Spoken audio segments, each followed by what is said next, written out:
All right then. I think yeah, I'm just gonna go get to it after introductions. One moment, everybody. I need to get situated. Let's see. It's time to suit up. All right. I have suited up, and now switch on over. Here we go. Hello there. Running wild Vidya. Just in time. Just in time. Okay. Let's see. Let me check up one more little thing, and then the festivities shall begin momentarily. Hang on.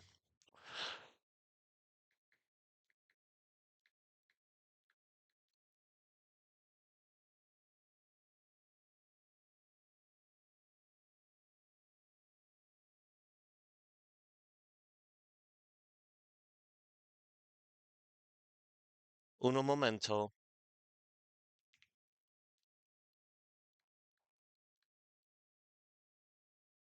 All right, perfect. And let me just click on this little thing here. And good. All right, excellent. Let's see.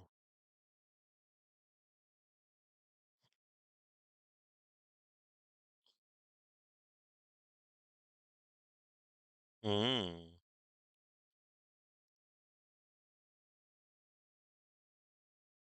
All right. Now then, let me close one more notification, and I want to make sure. Yeah, sorry for I'm gonna get to it momentarily. I'm just making sure, I'm situated. Okay, I'm situated. Hi. So, it's time. It's finally time. It's time for me to revisit this wonderful game. It's most likely, well, not most likely. It's more like, well, according to, you know, the Ace Attorney fan base, or rather, the majority of the people that have played through the series, this game is widely considered to be still the best game in the Ace Attorney series, or rather, we can also say that this game, Trials and Tribulations, it's also the best game in the trilogy. Although I think the first game still comes as a pretty close second. Now, Justice for All,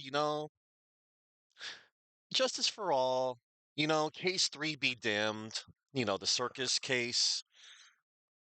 That game still has a pretty damn good final case. And Phoenix did learn a really valuable lesson, which was pretty needed, you know, um, because it's not all about wins and losses. It's about finding the truth, you know, and one one Shelley the Killer. He also said a key quote that is staying with me. People are not always who they appear to be. Yep, Phoenix learned a big lesson there. And I'm sure everybody else, that was playing the game also learned that particular lesson as well. Not everybody can be, it seemed to be innocent. But, that final case is powerful too. And I also like the case too, in Justice for All. I thought that was a good case too. All right. So let me switch over to my overlay. And So Phoenix Wright, Trials and Tribulations came out in 2007, the DS version. Let's see. The original GBA game came out in 2004, Gyakuten Saiben 3. But yeah, the DS version, it did come out in, 2007. So like that was that's nice. So the back of the case, Battle for Justice. Follow Phoenix's rise to fame as a seasoned defense attorney, past and present, collide as he prepares to face off with mysterious prosecutor Godot. Yeah, it's pronounced Godot. Also Godot. You can also say Godot, but I believe it's actually pronounced Godot. Like ga and then do. Godot. Waiting for Godot. But we'll get to that some other time. And by the some other time, that'll be tomorrow. But for today, I'm just going to be doing just the first case. Play as two lawyers. Relive Mia's rookie days from the past and take on Phoenix's cases in the present. Break down tough witnesses with the psych lock system. So that's back from Justice for All. Investigate and unravel 5 electrifying new cases. Ooh, 5 cases. That's cool. So hold on.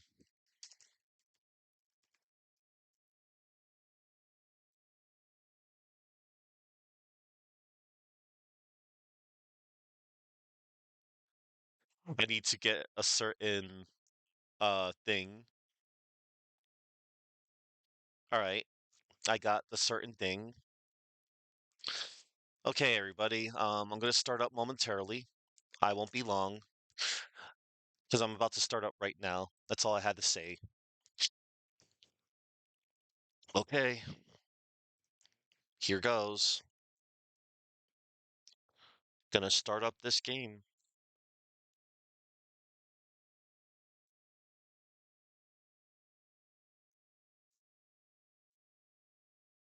that I've already captured, I'm sure. I pre-captured it.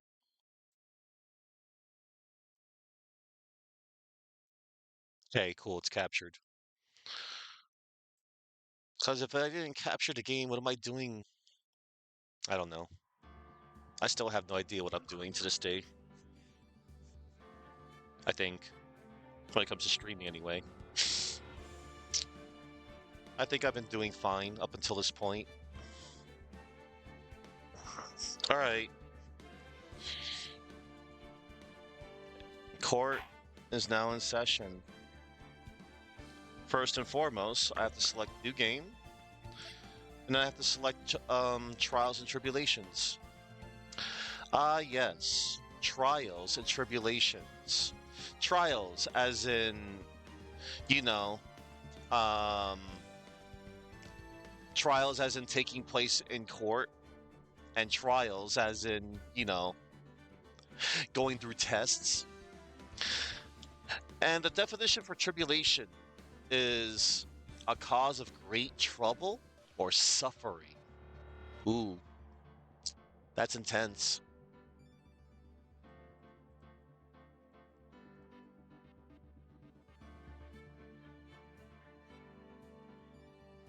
And then trial, a formal examination of evidence before a judge, and typically before a jury, in order to decide guilt in a case of criminal or civil proceedings. A test of the performance, qualities, or suitability of someone or something. It's a good subtitle, because, man, that does mean, like, this title has a lot of meanings upon meanings.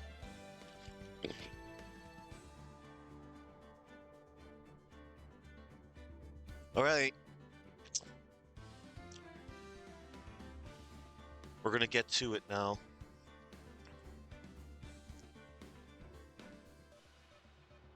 Let me double check to make sure. We're good. We're great. We're set. Yep. Ah, here's episode 1, Turnabout Memories.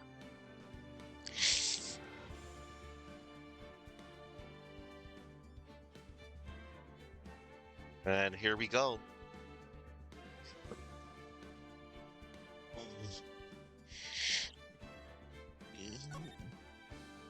Play Turnabout Memories? Yes.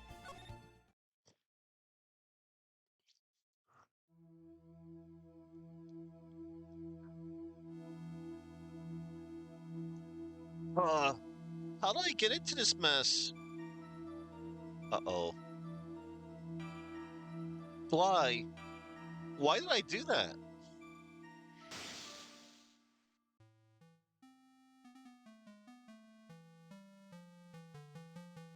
That girl. You shouldn't see her anymore. Hey, it's none of your business. I'm telling you for your sake. If you continue to see her, it's going to be bad news. You're lying! Just listen to me. There's something you need to know about that girl. Stop it! Don't talk about her like that. Oof. Uh-oh. Phoenix, right? It wasn't me. I did it. I didn't do it. Oh, wow. So, 5 years earlier, Mia Fey's second trial, April 11th, 9:40 a.m. District Court, Defendant Lobby, number 3. Whoa, it's finally time. I'm kind of nervous. Ahem. Oh, Mr. Grossberg. Good morning. Ah, Mia, please calm yourself down. You're going to get yourself arrested for suspicious behavior, you know. What are you talking about? I am relaxed, Mr. Grossberg. Look at me. I'm relaxed. Mm. Let go of my nipples. You obviously haven't got the temperament to be a lawyer. I, I'm so sorry. It's just that I'm so nervous today. Oh, that's right. This is your first time in the big leagues, isn't it? Well, never you fear, my dear. I'm Marvin Grossberg, and that's your service. Actually, this is my second time in court. Still, you surprised me. What, with your earnest request last night? Let me handle this case, you suddenly said. And quite forcefully, too. I just found out yesterday about the case. I mean... What? You've already learned all the relevant facts? Well, about that, you see, I mean, of course I have. I think... Oh dear. In any case, don't let our client see you're so nervous. You see the poor young man in the pink sweater over there? That's our client.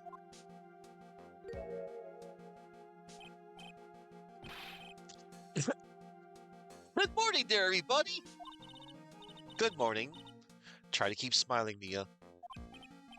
I just want to say, I'll give it all I've got. Yup, it'll be fine. No prob.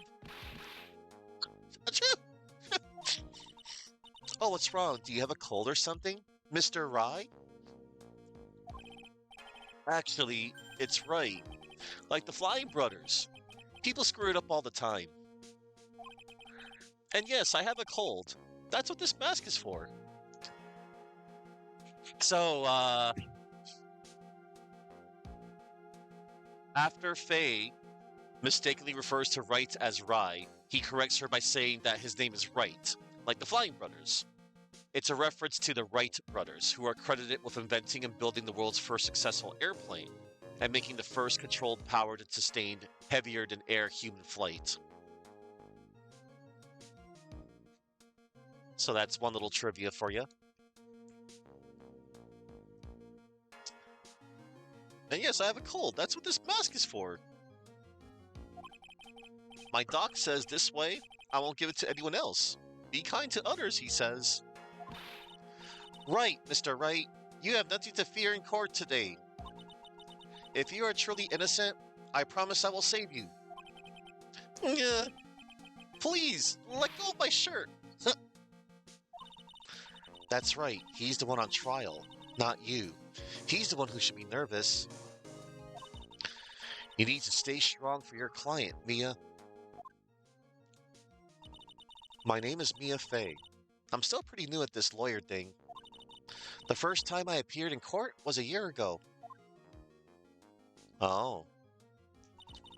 But that trial traumatized me so badly, I thought I'd never set foot in another courtroom. It's been 1 year since then, and well, here I am again. But this time I'm going to win.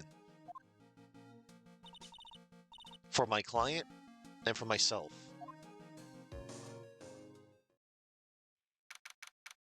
April 11th, 10 a.m., District Court, Courtroom number 2. Oh boy. Court is now in session for the trial of Phoenix Wright. The defense is ready, Your Honor. The prosecution is ready, Your Honor. The defense today is Miss Mia Fey, was it? Yes, Your Honor. Is there a problem? I was under the impression that Marvin Grossberg was to be leading the defense. Yes, well, you see, Mr. Grossberg had a bit of an emergency. Emergency? But isn't that him standing there right next to you? Yes, well, you're just a rookie. Are you sure you can really handle this? Don't let him scare you, Mia. Give him your toughest luck. Of course, Your Honor. I think. Well, Mr. Payne, your opening statement, please. Well, well, well. I can't believe a veteran like me has to spend his time babysitting a new defense lawyer. Ellipsis. Don't worry, little girl. It'll be all over soon. What was that all about? Was he trying to trash talk me? Now then, I'd like to proceed with a summary of events on the day in question. The incident occurred on the campus of Ivy University. The murder victim was a student named Doug Swallow. He was a fourth-year student studying pharmacology. It sounds like he was a very bright young man. Yes, well, next we have a photo taken at the scene of the crime.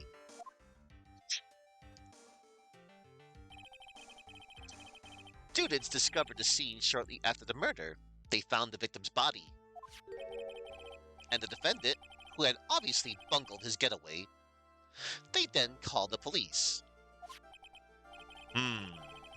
That certainly makes the defendant look very suspicious indeed. Very well. The court accepts this photo into the record as evidence. Crime photo 1 added to the court record. Crime photo 1. The crime took place behind an IVU building. By the way, I can't quite tell the cause of death from this photo. Your reputation for sagacity is well earned, Your Honor. The truth is that this victim died a rather unusual death. An unusual death? What do you mean, Mr. Payne? Well, perhaps the defense would like to take this question. Huh? A simple question. I thought I might loosen you up a bit. I am a gentleman, if you will. A what? Stand up to him, Mia. Show him what you're made of. Ah, perfect opportunity. Well, what was it? The cause. Go on. Ellipsis. Please say you know at least this much. I'm so sorry. I didn't get a chance to read through the whole file. My hemorrhoids are beginning to act up. Now see here. The details of the case are filed under the court's record. Okay. Attorney's badge, proof of my profession. The first and last time I wore it was a year ago. Doug's autopsy report. Date and time of death, 4/9 at 3 p.m. Cause of death was a fatal electric shock. Crime photo 1.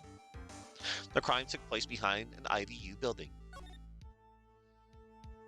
Gee, it's like that severed cable that's, that has electricity at the end. Could have been the cause of it.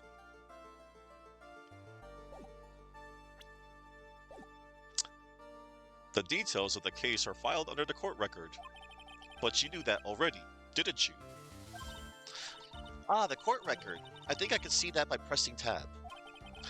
All the weapons we need can be found in the court record. Take a good hard look at the data there and think carefully before you answer, my dear. Yes, sir. I'll do just that. I gotta stay calm. I can't let that prosecutor get the better of me. The court record. Okay, let's take a look. I just press tab here. Now then, will the attorney for the defense please answer the question? What was the cause of death? Why, it totally wasn't asphyxiation or hypothermia. It was electrocution. According to the court record, it was a fatal electric shock. In other words, electrocution. Electrocution? But how could such a thing happen? Did the murderer use some type of new super powerful stun gun, perhaps? The answer to that will become crystal clear as his trial proceeds, Your Honor. But before that, there is one more vital issue. What's that? Why, motive, of course. Apparently, there was some bad blood between the victim and the defendant. Bad blood? What do you mean? Oopsie, I'm terribly sorry. You're the defense attorney, so you must know all about it. I shouldn't be stealing your spotlight like this. Hello, Saki.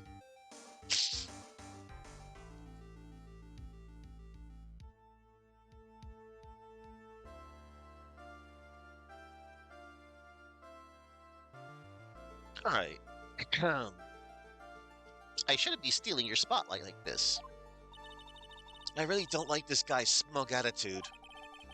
That's Winston Payne for you. He is one smooth operator, if you catch my drift. They don't call him the rookie killer for nothing, you know. Now then, let's hear from the defense.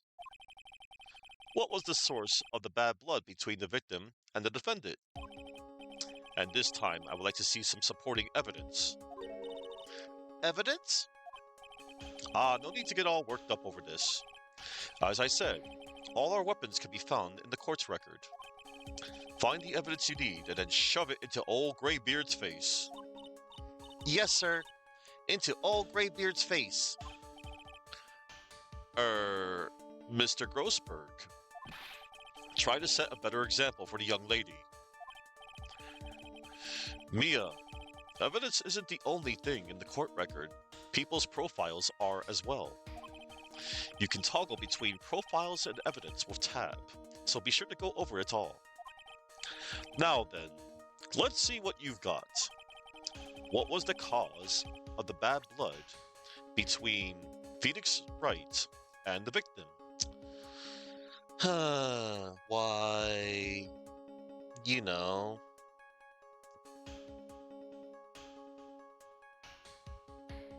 Let's look at our profiles. Marvin Grossberg, age 61. My superior and the head of Grossberg Law Offices. My client, Phoenix Wright, a third-year art student at Ivy University. He currently has a cold. Doug Swallow, the victim. He was a fourth-year pharmacology student at Ivy University. Winston Payne, the prosecutor for this trial, a veteran lawyer with a little too much confidence. Dahlia Hawthorne, Phoenix Wright's girlfriend, dated the victim, Doug Swallow, up until 8 months ago. Hmm. Your Honor, I believe this is the cause of the bad blood between Phoenix Wright and the victim.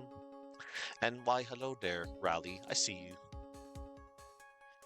Just waiting for the cooldown.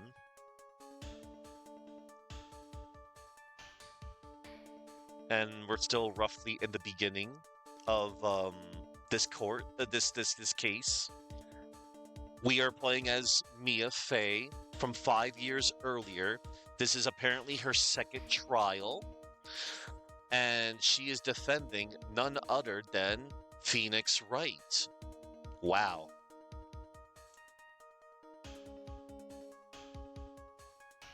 Yeah. Yeah, I know. It's like, I think it's sad that she was like apparently fated to die. But yeah, young Mia Fey is freaking awesome.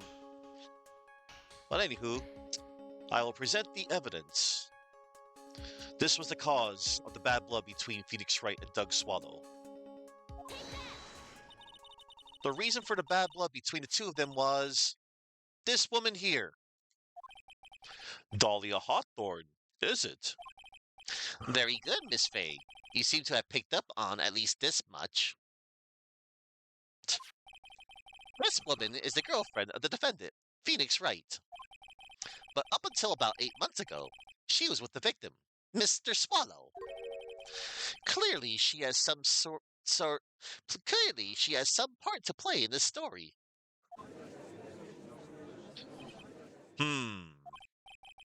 He's done it again. Before the cross-examination starts, he's already got the judge thinking like he wants. Very well, Mr. Payne. Please call your first witness. If it pleases the court, the prosecution would like to call Mr. Phoenix Wright. What? The defendant himself? Well, Miss Fey? It's fine. After all, Mr. Wright is innocent, right? The defense has no objection. Very well. The court calls Mr. Phoenix Wright to the witness stand.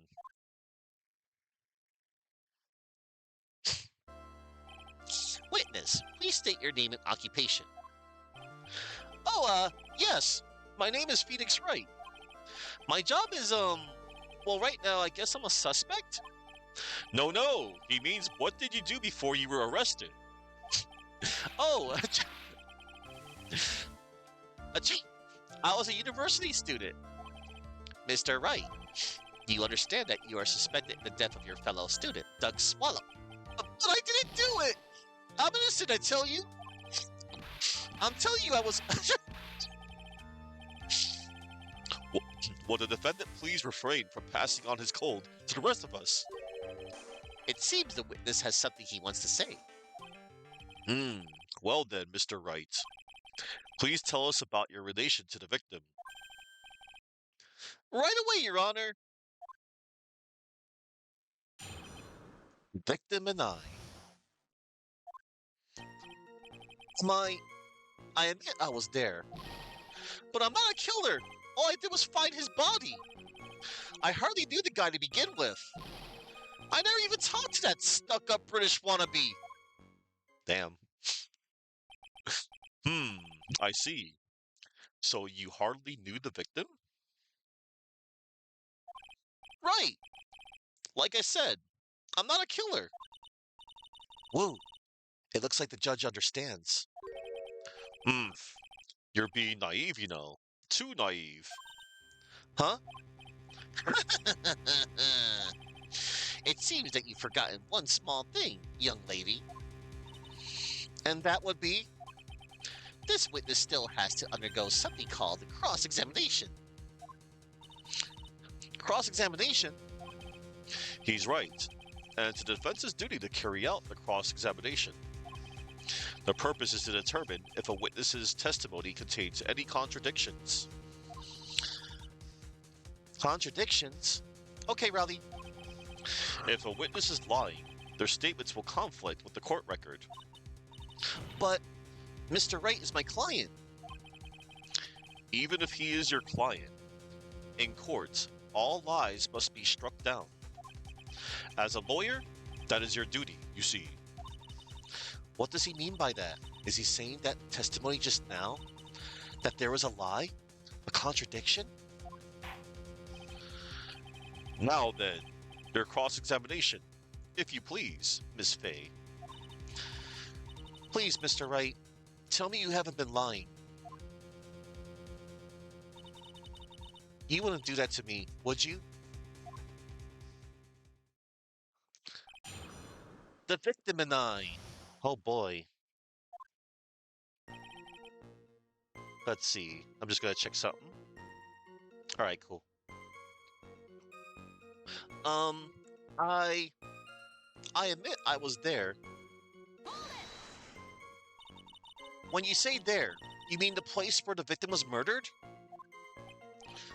Yeah, sort of. The place where something happened anyway. Something? You can't hide what happened. We have photographic evidence. Anyway, Mr. Wright, what were you doing at the scene of the crime? I thought you said you didn't know the victim, Mr. Swallow. It was just a coincidence. We bumped into each other by accident. A coincidence, huh?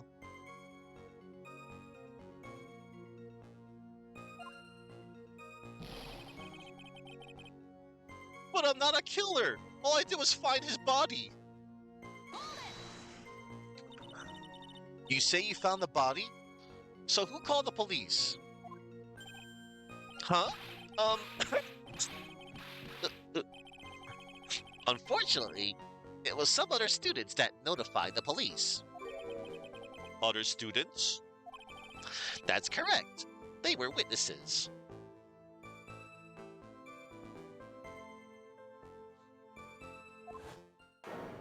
Ooh. Witnesses who saw the defendant standing there next to the body in shock. Uh-oh, it's not looking good. What? Is this true, Mr. Wright? One moment, everybody. Let's see. There we go. Is this true, Mr. Wright? Yes. Could you stop sneezing every time you're in a bind? Well, it's true that I was pretty shocked when I found the body. But I hardly knew the guy to begin with. So you didn't know his face or even his name, right? Right. Well, no. That is, I mean... So, which is it? Did you know him or not? Now see here. You can't avoid answering the question by sneezing all day. Well, I guess I did know his name. News to me. Why didn't he tell me that before? I heard he used to date Dolly. Who is this Dolly person? Ah, yes. That will be the defendant's lover, Miss Dahlia Hawthorne. Oh, I see. Ah, young love. So bittersweet. But that's all I knew about him.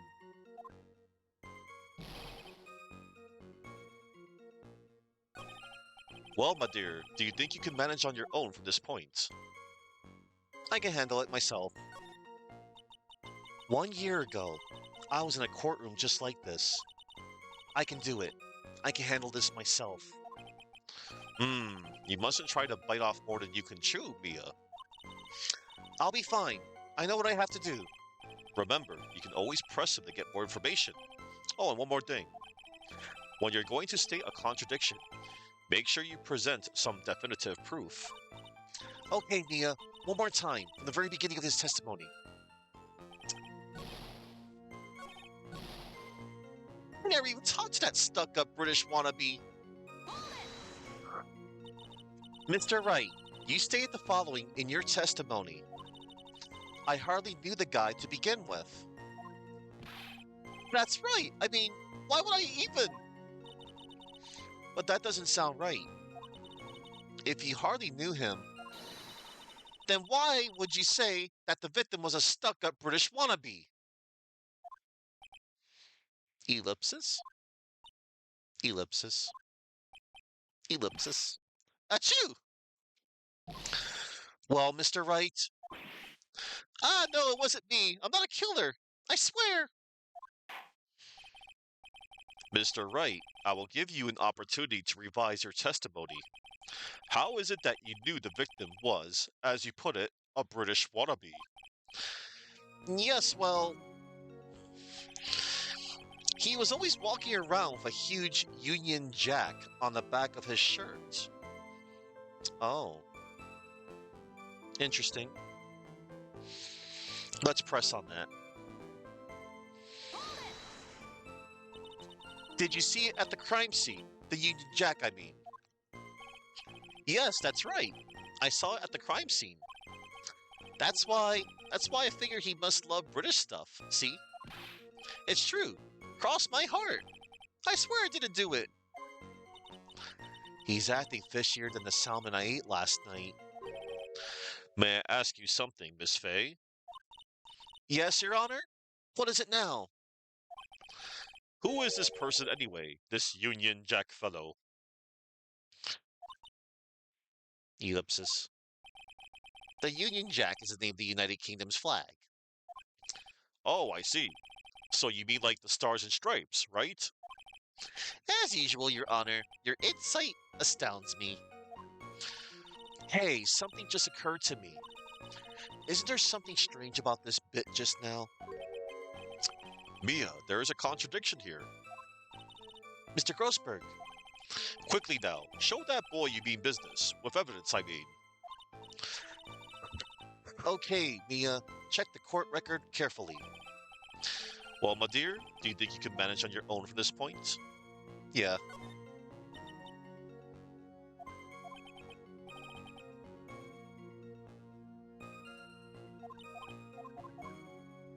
So, he was always walking around with a huge Union Jack on the back of his shirt. Oh, really, Mr. Wright?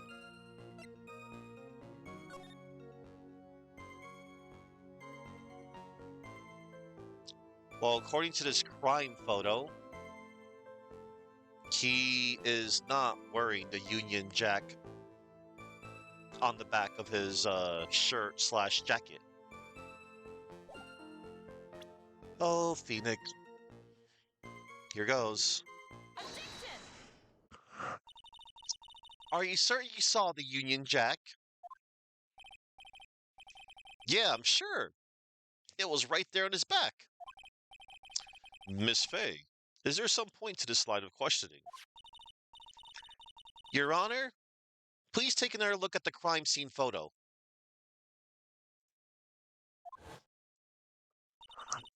As you can see, there's absolutely nothing on the victim's back. Hey, wait a minute. He's wearing a leather jacket. The Union Jack was on the back of the t-shirt he was wearing. I was under the impression that you accidentally came across the body. But if that was really the case, then you wouldn't know that, would you? You'd have no idea at all what he was wearing underneath that jacket. This track right here. Mr. Wright, you've been lying to me! Our first close-up shot of Mia Fey. Ellipsis. Please forgive me! Ah! Mia, you've made our client cry. Let him. Let him. That P on his chest doesn't stand for Phoenix anyways. I can't believe I trusted him. Mr. Wright was all wrong. That was an impressive bit of cross-examination. Ellipsis. Thank you for uncovering the defendant's lies for me. It's quite clear that this man did not simply stumble upon the scene of the crime. Ugh. Uh-oh, did I go too far? Did I go too far? By the way, Mr. Wright, you seem to have a rather bad cold. Have you taken any medicine for it? Yeah, I took some, but was the medicine that you took an over-the-counter brand called Cold Killer X? Yeah, that's right. It kills colds good. Hey, wait a second. How did you know I'm a big fan of Cold Killer X? Would you happen to have that medicine with you right now? Well, actually, I seem to have lost it somewhere. He lost it? Does this even have anything to do with the case? Mr. Wright, shall I tell you where your cold medicine is right now? Huh? Your Honor, I'd like you to take a look at another photo from the crime scene. What's this? In the victim's hand. It's Cold Killer X. Yes, but even I've got a bottle of Cold Killer X in my apartment. I'm sorry, but I'm afraid that argument won't work. There's no doubt as to who this bottle of Cold Killer X belongs to, especially since Mr. Wright's fingerprints are all over it. What? Sensing his murderous intent, Mr. Swallow must have picked up the bottle of medicine, dropped by Mr. Wright, and hid it in his hand. His purpose in doing so can only have been to identify his killer as Phoenix Wright.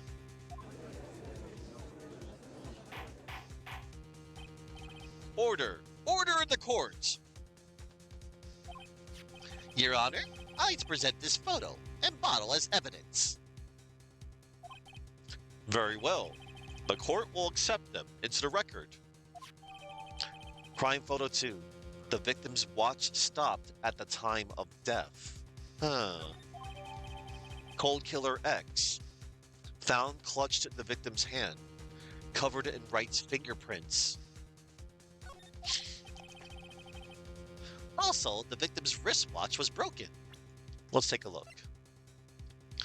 The victim's watch stopped at the time of death. Okay. And then we got the bottle of Cold Killer X.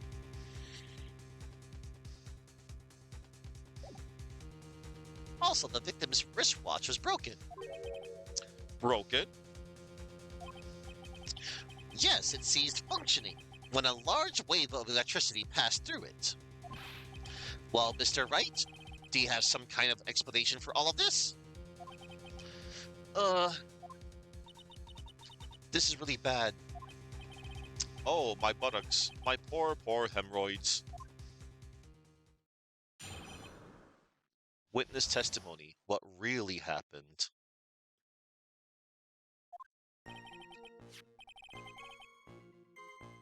And it is not lost on you one bit that someone on trial for murder happens to be taking something called Cold Killer X. Hey, Mario. Representing Dymac TV. To Mario.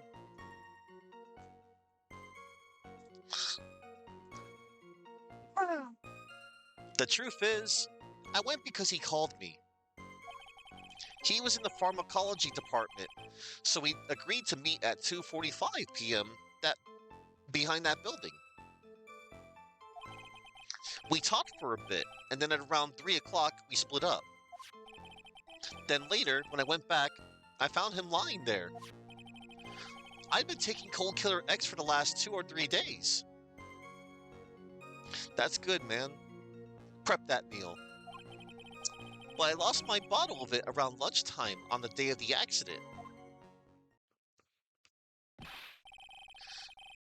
Mr. Wright, that's completely different from the testimony you gave previously. Achoo! Achoo! Achoo! I'm sorry, Your Honor. I was afraid you wouldn't believe the truth. You'll forgive me if I say I hardly find your current testimony any more credible. Hmm, Miss Fay, please begin your cross-examination. Oh, please, Mr. Wright, don't tell any more lies. No guarantees. What really happened? The truth is, I went because he called me.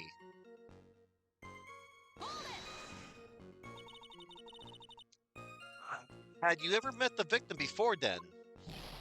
No, never. But that day he called me up and told me he wanted to talk about Dolly.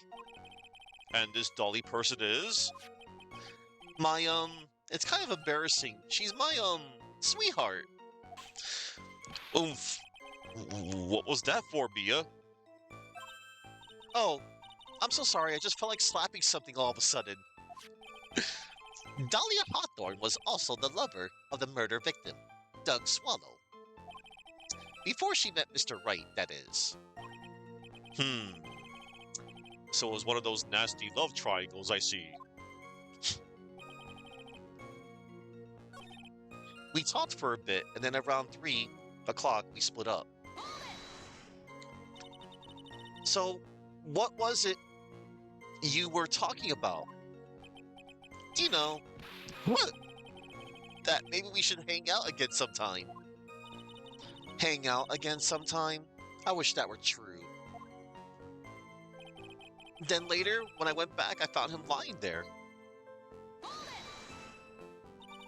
So you say you went back? Yeah, that's when I found the body. Yes, but why did you go back in the first place? Weren't you angry with him?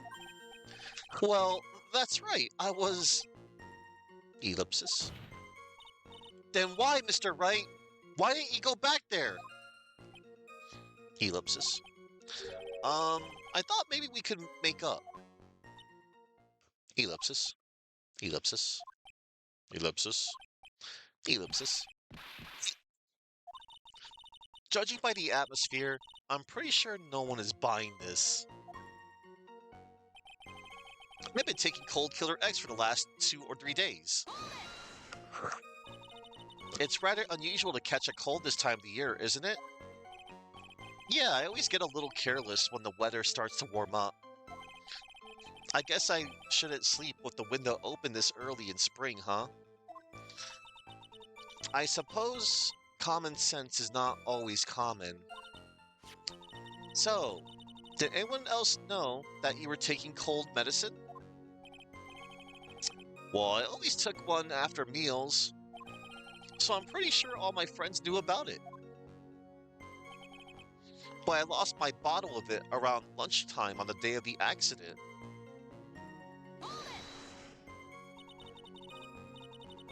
On the day of the incident? What did you do for lunch? Huh? What does that have to do with anything? You can never be too sure. I always eat with Dolly. Just the two of us. Dolly's homemade lunches are just the greatest. Her mini omelets are magically delicious. Magically delicious. So...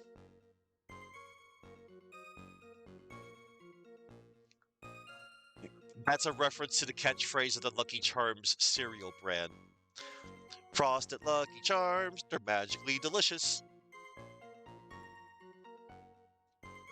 Alright. Moving on.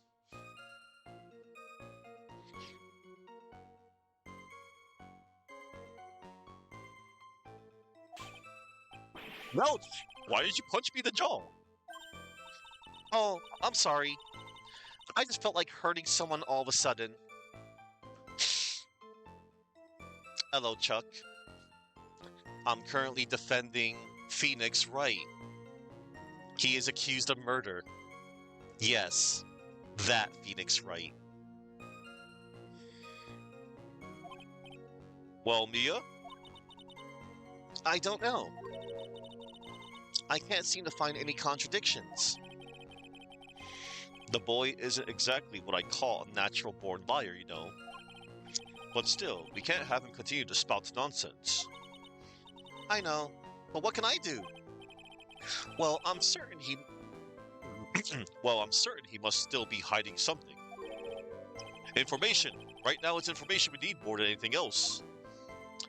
And hello there, Catman.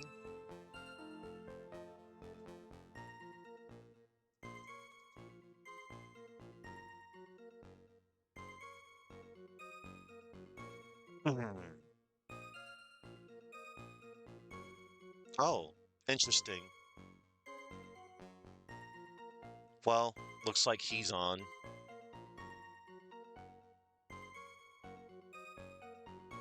Guess I'll raid into this channel later. I have a case to do.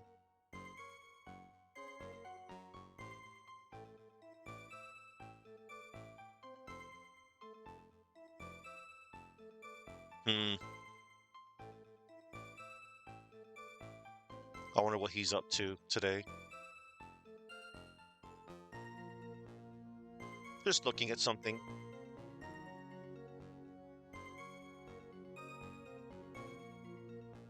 I'm just waiting for Twitch to load in, like the category and stuff.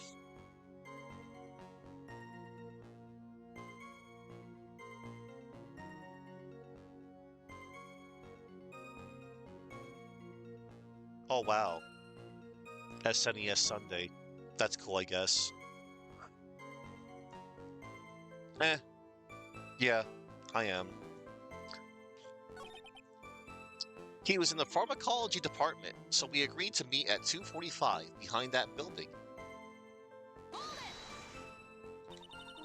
Was it Mr. Swallow who indicated you should meet at 2:45? Yeah, and we were both there right on time. Hmm, you said the victim was in the pharmacology department, correct? Yeah, he was studying how to manufacture and improve pharmaceuticals. Everyone called him the alchemist of IBU. An alchemist, I see. I gotta admit, it was a little suspicious. He had a whole laboratory and everything. It was filled with chemicals and strange machines that run on high voltage electricity. Ho ho, how fascinating. He sounds like he was quite an ambitious young man. What do I do? Maybe I should ask him for more details? Yes. We're going to ask about the pharmacology department. I was wondering if you could tell us a bit more about the pharmacology department. Well, okay, sure. I don't know all that much, though. A little bit earlier in your testimony, you said something interesting. You said the department uses strange machines that run on high voltage electricity. That's right, and they sure look dangerous. They use non-standard voltages, so there are high voltage cables everywhere. High voltage cables. Yeah, there were electrical poles set up all around the building. The high voltage cables run overhead, around the roof. Finally, I think we're getting somewhere. I think that's enough for now. So the defendant and the victim met at approximately the time of his death, and then the defendant returned to the scene for some unknown reason. I'm not entirely convinced by his explanation about the medicine bottle either. Let me be frank here, Mr. Wright. Your testimony cannot be trusted. What do you mean? Yes, Chuckman. This is 5 years earlier, before the present, and this is Mia Fey's second trial. She did a trial before this case, but it traumatized her. We don't know why yet, but stay tuned. I knew it was too much work for a little girl. However, there is one mystery that still remains. There is, Your Honor. How the murder was carried out, of course. Just how was the victim electrocuted? I don't believe the murder weapon has been produced yet, correct? Well, that is, you are correct, Your Honor. So how exactly was Mr. Swallow killed? If I could somehow establish how it was done, Maybe I could still come out of this mess smelling like a rose. Hmm. We can establish the murder method. Your Honor? Yes, Miss Fay? I believe that if we were to piece together everything we've heard up until now, we should be able to solve the mystery of how Mr. Swallow died. That will be most impressive. Quite the brash statement coming from a rookie. But even a beginner like you must understand the basic rules of the court, yes? Oh, this is rookie killer Winston Payne, by the way, Chuck. An attorney must be able to substantiate their arguments with evidence. Hmm, of course I know that. Actually, I had totally forgotten about that. Now then, Miss Fay, let me see what you've got. Show me how you believe the victim was electrocuted. Why, it's easy, Your Honor. We present crime photo number 1. As for the cause of death, I'd say this picture captures it quite well. What? But there is nothing that even remotely resembles a murder weapon here. Hmm. I'm afraid the defense is going to have to explain this in a bit more detail. Miss Fay, where exactly in this photo is the murder weapon? For context, Chuck, according to the autopsy report, the victim died of electrocution. And wow, I can't believe the judge did not notice this severed cable of electricity right here. Surprise, surprise. Well, naturally, it's right here. That's, that's, what is that? A severed electrical cable, I believe, Your Honor. Remember the testimony we've heard? The machines the pharmacology students use in their experiments require high voltage. And because of that, there are special high voltage cables strung up everywhere. So then, the high voltage cable. Yes, a high voltage cable is the cause of death. That is the most likely explanation. Hmm, that certainly sounds plausible. Well, Mr. Payne, what do you have to say about this? Well, I believe some praise is in order. Don't toy with me, old man. Now, the victim's cause of death may indeed have been a high voltage cable. However, I want you to think about what that really implies. The only one who had the opportunity to use the cable as a murder weapon was the defendant. That much is certainly true. Yes, and that's not all. We have proof. Irrefutable proof that will establish that Mr. Wright was the murderer. You do? Well, what is it?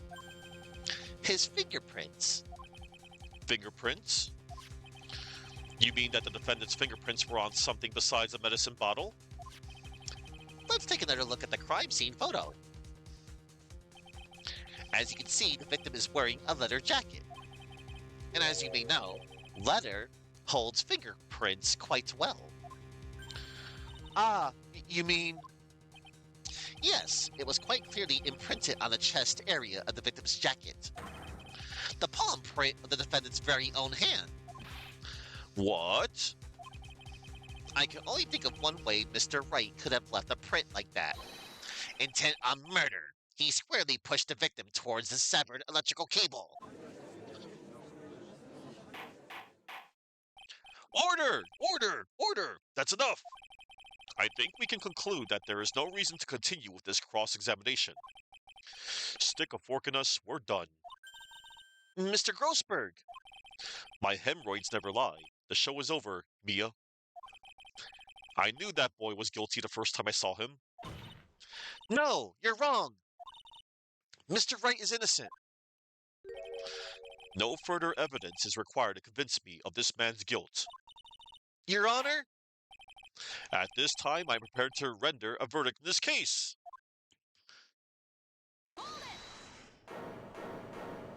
Mia's got something to say. Do you have something further to add, Miss Fay? Is this what you want, Mr. Wright? Ellipsis.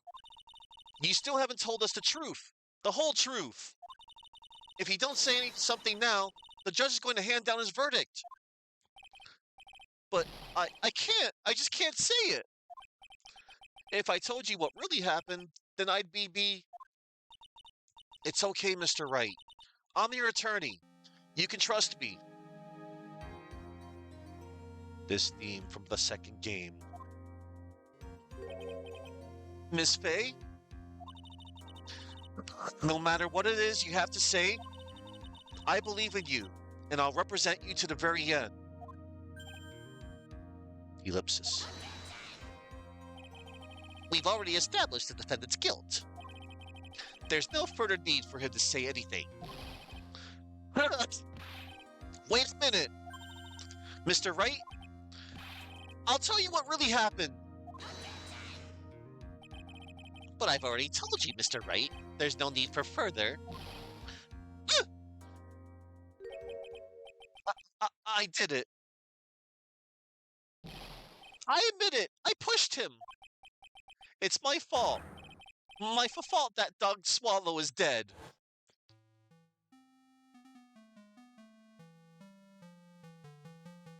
That girl, you shouldn't see her anymore. Hey, it's none of your business. I'm telling you for your sake. If you continue to see her, it's going to be bad news. You're lying. Just listen to me. There's something you need to know about that girl. Stop it! Don't talk about her like that.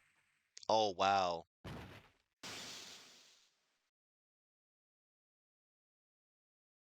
He pushed Doug, it seems. And it seems he might have died like that. He looked.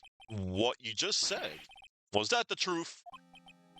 Yes, I was afraid. Afraid that if I told the truth, everyone would think I was the murderer for sure. Well, as things currently stand, we're all absolutely convinced you are. Please. Please give me one more chance to explain. This time I swear I'll tell the whole truth. It'll be okay, won't it, Miss Faye? I believe in you. Oh, thank you. I still can't believe it. He really did push the victim. Ugh, it feels like my hemorrhoids are doing the Harlem Shake. Alright. Some trivia right here, everybody. Check this out. So, when learning about Wright's true testimony about the day of the murder, Roseberg says that his hemorrhoids were doing the Harlem Shake dance. Although the Harlem Shake internet meme had not happened at the time the game was made, coincidentally, it did start in February 2013, which in the Ace Attorney timeline will be a year prior to Turnabout Memories. Boom, boom, boom, boom, boom, boom, boom, boom, boom, boom, boom, boom, boom, boom. When I pushed the victim. Uh-oh. That guy, he was talking bad about Dolly. I lost my temper, gave him a shove. At that moment, I heard some kind of loud noise. A little while after I left, I started to get worried. So I went back, but he was just lying there, dead. Well, the explanation is really quite simple. When you pushed him, Mr. Swallow flew back and touched the electrical cable. He died from the shock, and that, as they say, is that. A simple explanation indeed. At the time of the incident, a light rain had been falling. Wet from the rain, the victim was more easily electrocuted. But, when I pushed him, there weren't any electrical cables nearby. If there had been something like that, even I would have noticed it. That's true. Even a doofus like him couldn't miss that. Miss Faye. Let me warn you right now that if your cross-examination doesn't yield any new facts, I intend to deliver my verdict without further delay. Are we clear on that? Yes, Your Honor. Don't give up, Mia. If he is innocent, there must be some kind of evidence somewhere that will prove it. Oh yeah, and for any of you Marvel vs. Capcom 3 players out there, this is where this is the reference of Phoenix Wright's DLC costume and why his launcher is a sneeze. You now know the reference. All right. And now it's time. When I push the victim. That guy, he was talking bad about Dolly. So what kinds of things did Miss Swallow say to So what kinds of things did Mr. Swallow say to you? He said all sorts of terrible things about Dolly. He said that she was a bad girl. Ellipsis. Ellipsis. Ellipsis. Um, is that all? Yep. Well, Miss Faye, you heard him yourself. Oh boy. You're not doing yourself any favors here, Mr. Wright. Please don't make this harder for me than it already is. Anyway, after he said that, I lost my temper and gave him a shove. Can you tell me about what happened in a little more detail? That guy, he just said what he wanted to say to me. And then he put on the jacket he was holding and started to leave. That's when I lost my temper and flew into a furious frenzy.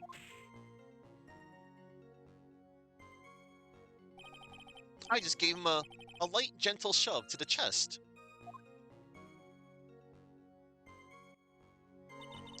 And when you did that, there was no severed cable anywhere to be seen? Right. There was nothing like that at all. But is it possible that you merely overlooked it? Well, I guess it's possible. What are you doing? Don't let that guy steamroll over you like cheap asphalt. I believe what's important here is the moment the push occurred. Let's continue on with the testimony, witness. A little while after I left, I started to get worried. After you shoved the victim, did you leave the scene right away? Yes, I did. I admit it. I was furious. You left without even checking Mr. Swallow's condition? Well, yeah. Well, like I said, I got worried about him later. So I went back, but he was just lying there, dead. At that time, did you see anyone else at the scene of the crime? Nope, nobody. Jeez, could that stupid cough possibly sound any phonier? In that case, it's very hard to believe someone else could have been the murderer. Unless we can find something that shows his innocence from that testimony, but I'm afraid the judge will make his final decision with no remorse whatsoever. Yes, sir. Right now I need more info that will help me turn up some contradictions.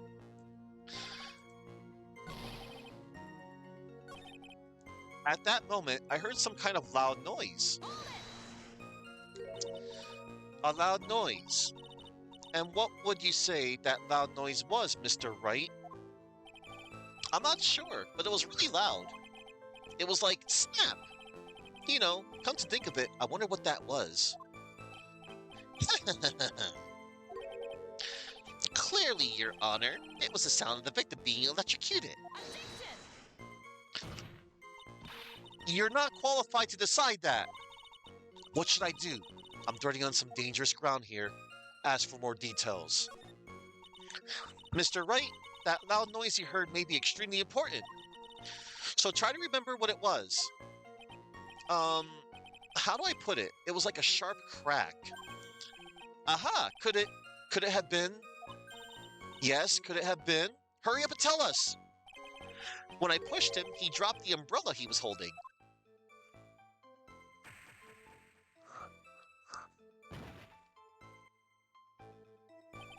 He fell right on top of it and it broke. That was probably the noise I heard. An umbrella, huh? And did that umbrella belong to the victim? Yeah, it was a plastic umbrella, cheap and frail, kind of like the owner. Then again, I wish I had any kind of umbrella. I was totally soaked to the bone. Miss Faye, what do you think? Is there something important in that testimony just now? Well, of course it's important. This is it, Mia. The new information you've been waiting for.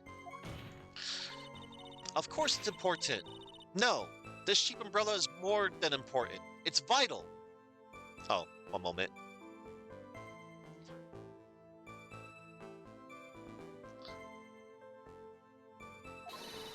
I want to officially have it entered into the testimony.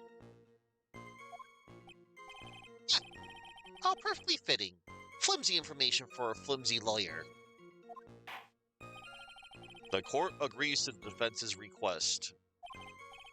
Witness, please add the bit about that cheap umbrella to your testimony. After I shoved him, he fell down on top of his cheap umbrella. So Mr. Swallow fell on top of his umbrella? And you're certain of this? Yeah, it was right there under him. Actually, if it hadn't been under him, I was planning on borrowing it for myself. The umbrella, you mean? Well, yeah, you see, I was wearing this sweater here. Dolly stayed up late for nights at a time knitting. Dolly stayed up late for nights at a time knitting for me. I didn't want the rain to dampen the handmade symbol of her love. Oomph, my stomach is not to be used as your personal soccer ball, Mia. I'm so sorry. Continue on with your testimony, witness. So, we're going to present the evidence. Because according to this crime photo here, the umbrella is over there, napped. After I shoved him, he fell down on top of his cheap umbrella. Objection! Why didn't you testify about the umbrella from the very beginning? Come on, if I had mentioned that, I would have been able to counter the prosecution's arguments later. I mean, I would have been able to counter the prosecution's arguments earlier. What do you mean by that? Take another look at the crime scene photo. According to Mr. Wright, the victim fell on top of his umbrella. However, if you look closely, the umbrella is nowhere near the victim. Actually, it's by the electrical pole. You're absolutely right. The conclusion here is obvious. After the defendant left, the victim moved from where he fell. In other words, after he was pushed by the defendant, Mr. Swallow was still alive.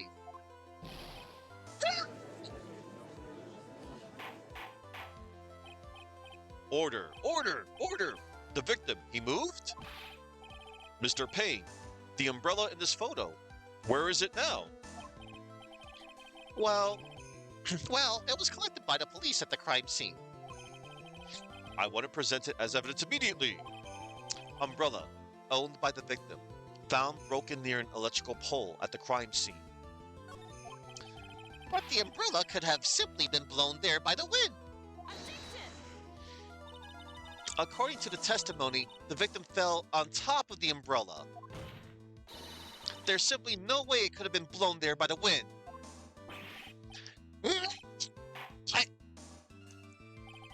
I know this matter of the umbrella seems relatively trivial, but as long as the smallest doubt remains, I cannot render final judgment. No! No! Sorry, Payne. I must say I still find it hard to believe that a huge hole has been blown in the prosecution's case by the defendant's testimony. Phoenix's testimony. The victim fell on top of his umbrella. There was a loud sound when this happened. Well done, Mia. Ellipsis. Mr. Payne, what are you chuckling about? Pardon me, Your Honor. It seems I was expecting too much of a free ride. It was foolish to think I could establish guilt through cross-examination alone. I'm afraid I don't follow what you're saying. Ellipsis. Let me guess. You have another witness. Exactly. And this witness's testimony will be incontrovertible.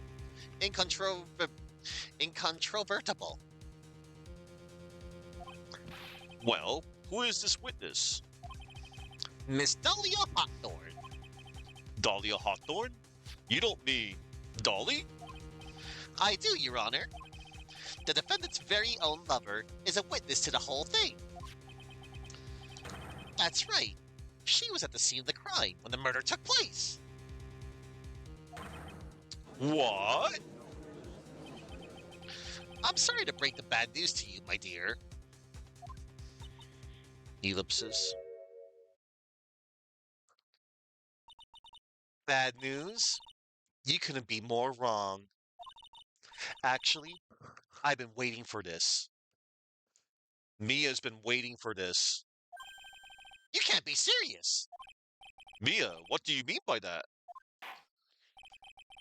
I think this is a good point for us to stop at. Court will now enter a 20-minute recess. Afterwards, we will listen to the testimony of Miss Dahlia Hawthorne. I'm going to go on the slide, and the seesaw, and the swings.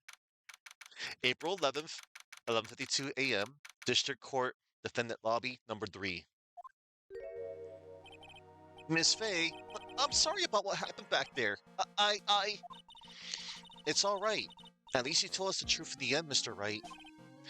Yeah, so I guess I can start to relax then, huh? Relax, my boy? You can't be serious. After hiding such important facts. But the next witness is my Dolly, right? She'll save me. I just know she will.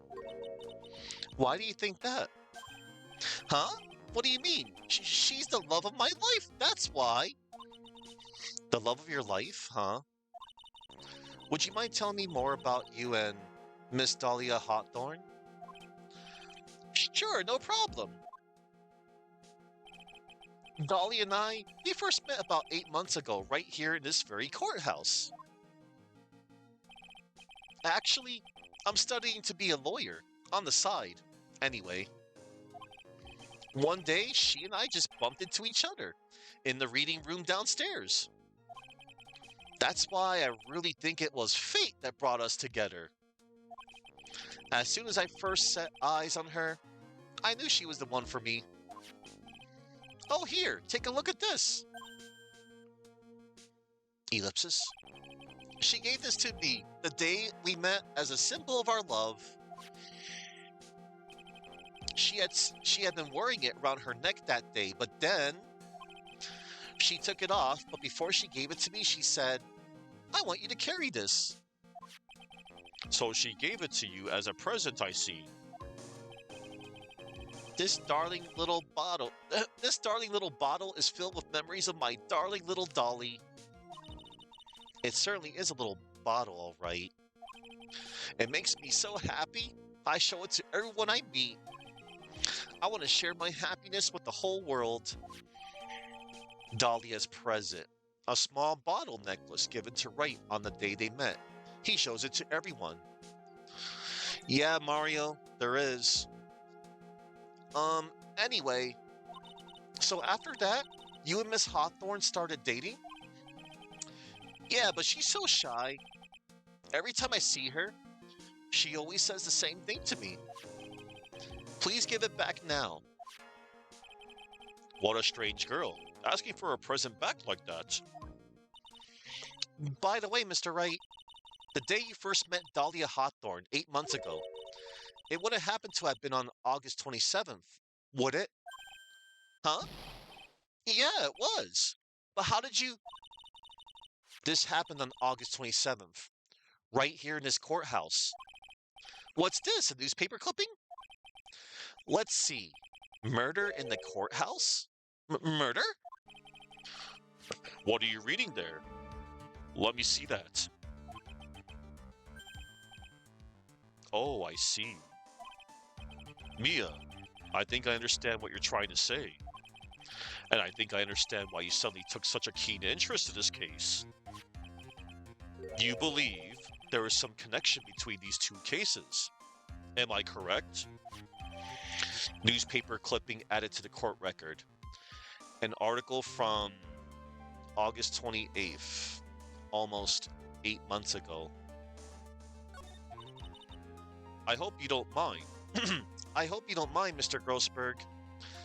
Let's take a look at the clipping. Murder in the courthouse. Very little information is being disclosed at this time, since the victim of yesterday's incident in the district courthouse cafeteria is said to have been a lawyer. However, police are questioning the 19-year-old female college student who was sitting with the victim. So, she was 19 at the time. One moment. Actually, nah. I hope you don't mind, Mr. Grossberg. I need to finish this myself. Ah, yes, but I'm afraid what you have will not be enough, my dear. I'll go and have a look in the downstairs reading room and see what else I can find. Thank you. I want to do whatever I can to be of help to you, Mia. Well, it looks like recess is about over. We better all get moving. I guess so. That recess sure seemed longer than 20 minutes, though.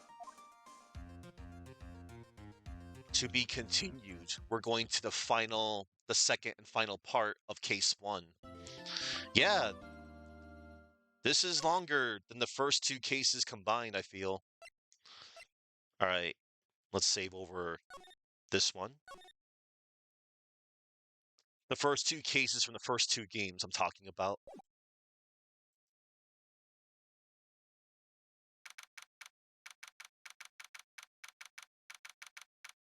April 11th, 12:13 p.m. District Court, courtroom number 2. All right, one moment, everybody. Oh, interesting. Okay, April 11th, 12:13 p.m. District Court, courtroom number 2. All right, everybody. Court will now reconvene. Mr. Payne, please call your witness. This next person is someone who witnessed a crime as it happened. Prosecution calls Miss Dahlia Hawthorne to the stand.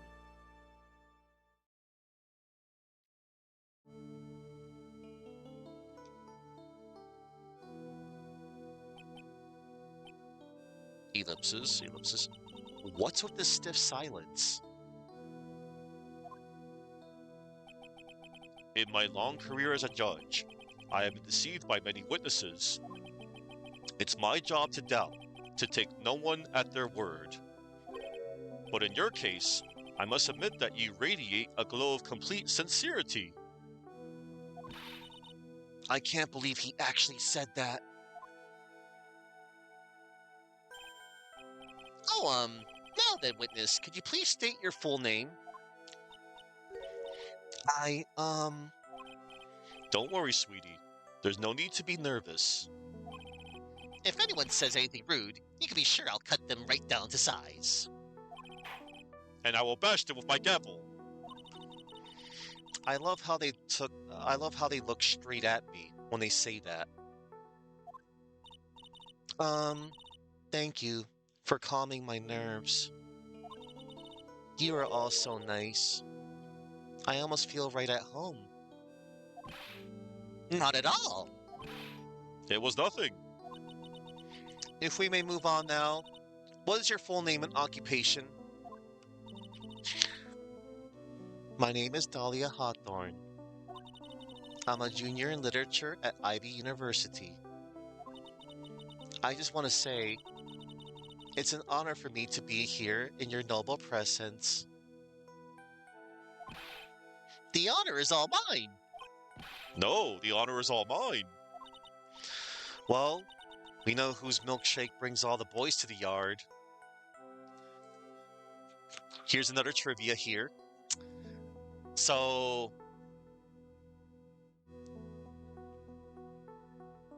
Faye quickly despairs about the rest of the courtroom being taken in by Hawthorne. We all know whose milkshake brings all the boys to the yard. That's the first line in the chorus of the 2003 song "Milkshake" by Kellis. My milkshake brings all the boys to the yard, and they're like, "It's better than yours." Damn right, it's better than yours, and I will never do that again. Hi, Sir Boom. Sir Boom with the follow up. Oh man. Yeah, I can't wait to finish this part, and then we're gonna raid into C3 soon. Um, sir? Is there something I can help you with? You just go on and say whatever it is on your mind. I'm sure that there must be some kind of mistake. Feeny wouldn't kill anyone. I just know it. Yes, yes. I can see why you'd say that. He's going to be a tough witness, all right. It only took her 12 seconds to wrap them all around her little finger. Now then, please proceed with your testimony. Let's hear about what you witnessed on the day of the incident, if you please. What I witnessed. I had been planning to go back to Feeny's place after class was over. Feeny and Dougie, they were talking behind the building. Then suddenly, Dougie got all wobbly and just collapsed. That's when Feeny noticed that I was there. I went to go and find some other students, and they called the authorities. I don't know what to say, according to you, Miss Hawthorne. The defendant didn't do anything wrong. Young lady, as old as I am, even I recall how hot the flames of young passion can let burn. Nevertheless, it is my job to discover the truth. Please, tell us the truth. But, but I would never. That's more than enough, witness. I won't allow this to continue. What do you mean by that? Please, just let me proceed with my cross-examination, Your Honor. I, for one, don't plan to win my case on a bunch of paper-thin lies. Teehee, you haven't changed a bit. Mia Fey. It seems they've met before. Ellipsis. What's this? So you two are acquainted? Yes, we've met before. Once. Ellipsis. In any case, Miss Fey, the floor is all yours. It's good to see you again, Madam Fey. Madam? I'm no one's grandma yet, girlie. Yes. Reminder. This is set 5 years earlier in the present, and this was stated that this is the second case of Mia Fey. This is her second case that she's taking. The first case, she did have a case before, but it traumatized her. We'll find out eventually why that happened. But as you see, according to the dialogue, as you saw, Mia and Dahlia Hawthorne, met each other once before. Madam, I'm no one's grandma yet, girlie. What I witnessed. On the next episode of DBZ, yes. On the next episode of Dragon Ball Z. Actually, for a little bit more context, Case 4. I had been planning to go back to Feeney's place after class was over. Now, unless I'm mistaken, Mr. Wright is in the art department. If that's the case, then what were you doing by the pharmacology building? Well, I'm in the literature department. I'm studying Japanese Senryu poetry. Oh ho ho! How wonderful. It's that humorous, yet satirical style of haiku, yes? Nothing left to do. When a man reaches his age, sleep is his best friend. That's supposed to be poetry? Sounds more like a midlife crisis. For me to get to the art department, I have to walk through that back area. Ah, yes, I see. That makes sense. When I want to enter the courthouse, I always walk through the front doors. How else would you enter? Teleportation?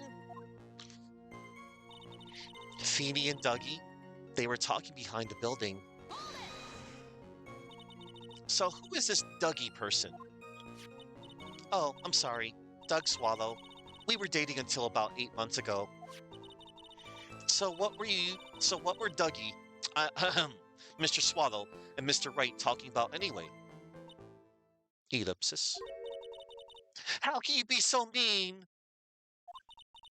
I would never. I would never eavesdrop. I wasn't raised to be so rude and unrefined. That's right, Miss Faye. Don't drag the witness down to your level. Why am I being demonized here?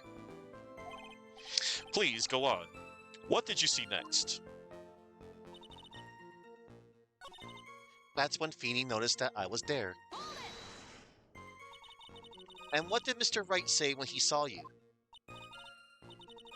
I'm sorry, but I was so flustered that I really don't remember. Please forgive me. You don't remember? Well, that's common enough. Sometimes I can't recall a sentence I passed only minutes prior. Please, anyone, stop him before he gets hurt. By me. I went to go and find some other students and they called the authorities. When you say students, do you mean students from the pharmacology department? Yes, they're all very fond of their drugs. Please try to stay on topic. So to find some pharmacology students, you went to the labs, correct? That's what I was planning to do. But in the end, I wound up not going. A group of about 10 research students came running out of the building entrance. Somehow they all seemed to know what was going on. The students knew what was going on? We will leave that alone. The pharmacology students, they have nothing to do with the incident. I think what I need is more information about Dahlia herself. That girl, she's telling a super obvious lie and she knows it. She's just pretending to protect Mr. Wright. Yes, that's gotta be it. Way to go, Mia. Okay, that means I'm going to have to dig deep to find a contradiction of this one. Then suddenly, Dougie got all wobbly and just collapsed. Are you saying that the victim just collapsed on his own? Yes. In other words, the defendant never touched the victim. Is that right? I was watching the whole time. Feeny never did a thing to Dougie. If I press her for no good reason, I just know the judge will get angry with me. So what should I do about her testimony just now? Why, we're going to show the contradiction. Feeble lies are not very becoming, Miss Hawthorne, so let's drop them, shall we? What? I would never. Miss Fay, I will not allow you to badger this witness. Ellipsis. I believe the defense is engaged in a fishing expedition. Ellipsis. That is, she has no supporting. Ellipsis. Please don't glare at me like that. I'm just doing my job. Now then, Miss Hawthorne. The defendant's palm print was found on Miss Swallow's leather jacket. It has already been shown that Mr. Wright did, in fact, push the victim. What? There's no need to try to cover for the defendant. It would be much better if you came out and told us the whole truth. There's nothing to worry about, young lady. Just tell us everything that you saw. Yes, Your Honor. I will.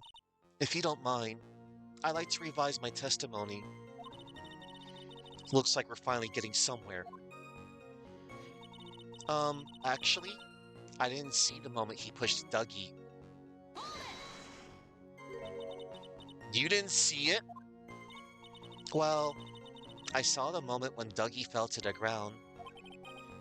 And at that time, there was only the two of them at the scene. The defendant, Phoenix Wright, and the victim, Doug Swallow? Yes, that's right.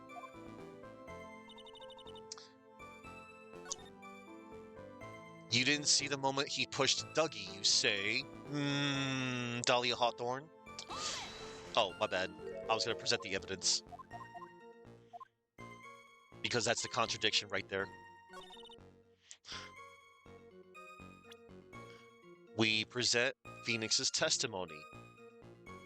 The victim fell on top of his umbrella. There was a loud sound when this happened. I will submit the evidence. Oh wait, that was the wrong, my bad. That was the wrong, contradiction. Whoopsie.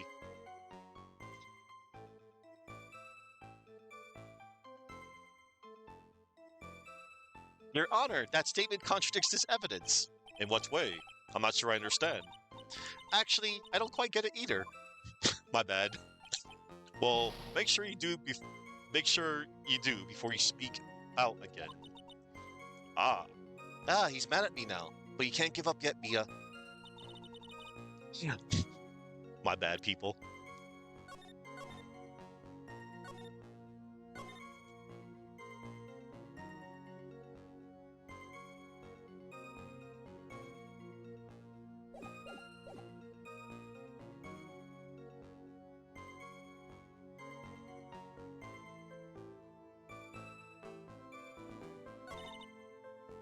Okay.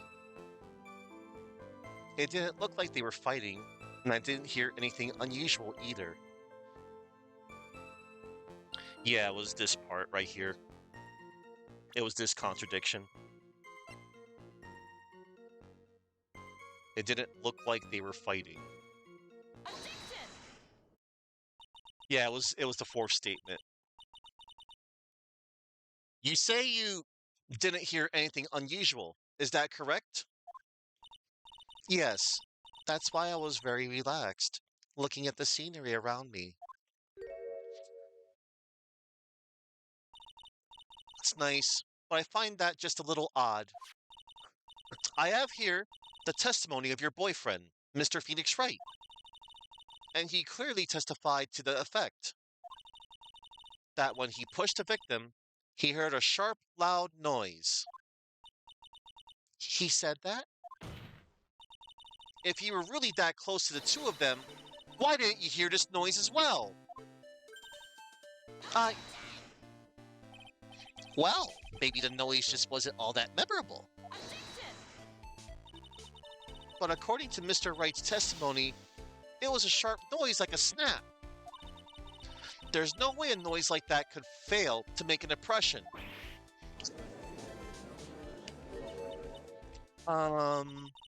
May I have a moment to answer? By all means. I know the reason why I didn't hear the noise. You see, the truth is, I had my headphones on, and I was listening to music at the time. Headphones? You mean that both of your ears were covered? The rain was just beginning to let up, but it seemed as though Thor was ready for his fun to come to an end yet. So, another trivia here. So when describing the thunderstorm, Hawthorne said that Thor wasn't ready for his fun to come to an end yet, referencing the Norse god of thunder. Coincidentally, the movie Thor, The Dark World, featuring the Marvel Cinematic Universe's version of Thor, was released in November 2013, which was months before Turnabout Memories in the Ace Attorney timeline. Another fun trivia for you all.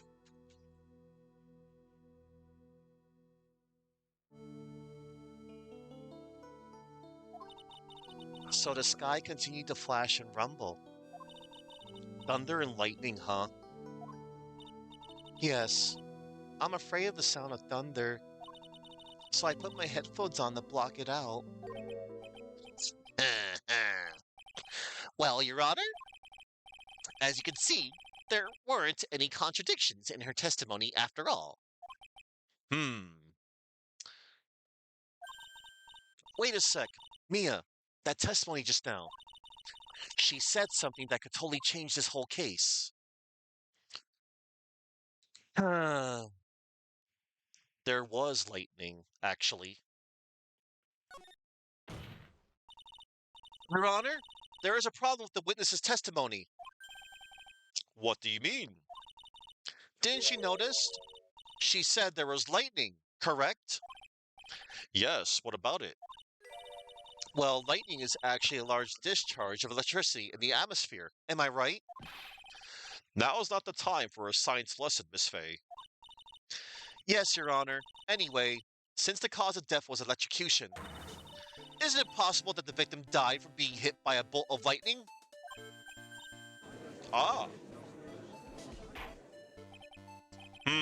I must admit that the thought had not occurred to me. Just what kind of thoughts do occur to this guy anyway? This entire case is built on the premise that Mr. Doug Swallow was murdered. But that very premise itself is mistaken. The defense believes that Mr. Swallow was, in fact, the victim of a stray bolt.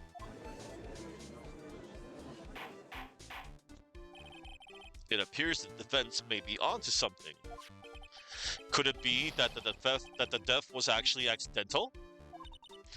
All right, you did it, Mia. I'll be taking that not guilty verdict. If you don't. I'm hurt that you have such a low opinion of me, Miss Fay. Huh?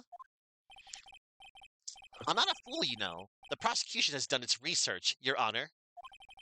We found that there were no lightning strikes on that day at that location. What? What's more? We have evidence that the electrical cable is definitely linked to this case. Evidence, Mr. Payne? Well, what is this evidence? This affidavit. And who is this affidavit from? The pharmacology students who were conducting experiments in their labs that day. Allow me to read out to the court the testimony of the pharmacology students. All equipment in the labs lost power all of a sudden at around 3 p.m. that day. Was it a blackout? All of the lab's equipment runs on high voltage, Your Honor. So you're saying the equipment lost power because... Precisely. They lost power because of the severed electrical cable. The power outage occurred at approximately 3 p.m., which fits the time of death listed in the autopsy report. Exactly. In other words, the victim died as a result of touching the severed electrical cable. According to the students, the cables were very old. They were planning on having them replaced in the near future. I see. Apparently, the cables had become so brittle that even the smallest bump could have caused them to break. Students' testimony. The old power cable broke due to some sort of impact on 4/9 at 2:55 p.m. However, there is one thing that troubles me. If the cable could have been broken by any small bump, then it wouldn't have snapped if it hadn't been bumped into, correct? Well, I suppose you could say that. Miss Faye, do you have any thoughts regarding the cause of the severed cable? Your Honor, I don't like how this is looking one bit. I have to come up with something to try to regain some momentum. If it pleases the court, the defense would like to state its opinion. Well then, let's hear it. Who or what was it that caused the cable to break? Why, it was my client, Phoenix Wright here, my good sir.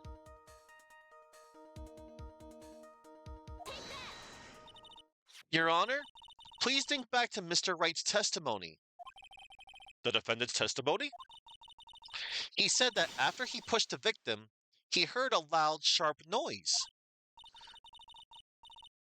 Now, this happened at around 3 p.m., correct? Yes, that sounds right. Wait, are you saying that?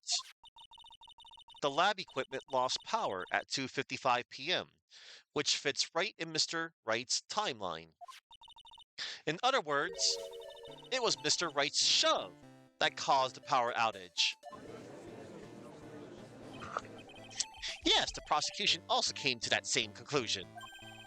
And it was that very shove that caused Mr. Swallow to be electrocuted.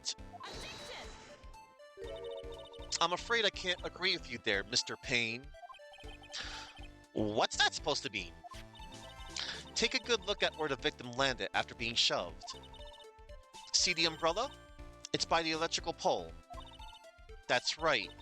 The victim banged into that pole as a result of being pushed. It was that impact that caused the cable to break. Well, that makes sense. And then the victim was electrocuted. I'm sorry, Your Honor, but no, it doesn't make sense at all.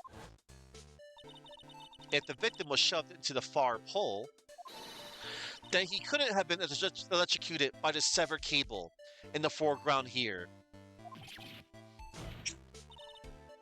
In other words, someone other than my client must have electrocuted the victim. Order! Order in the court! Ah, the lamentations of my enemy. How I've longed to hear them. It's true, the defense is absolutely correct. There doesn't seem to be any way the defendant could have done it. Mr. Judge, sir, may I say something? The Madam Attorney's explanation. She said some things that are a little different than I remembered them. What? What the? Please, just once more. May I please testify one last time? Please, Mr. Judge? Of course it's all right. Just go right ahead and give your new testimony. This is it. She's finally starting to show her true colors. What I Witnessed, Part 2. Okay.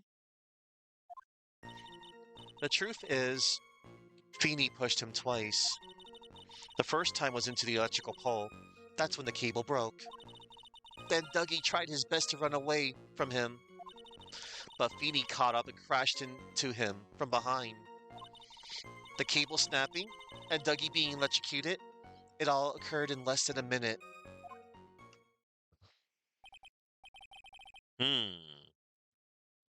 So after being shoved, the victim got up and tried to run away.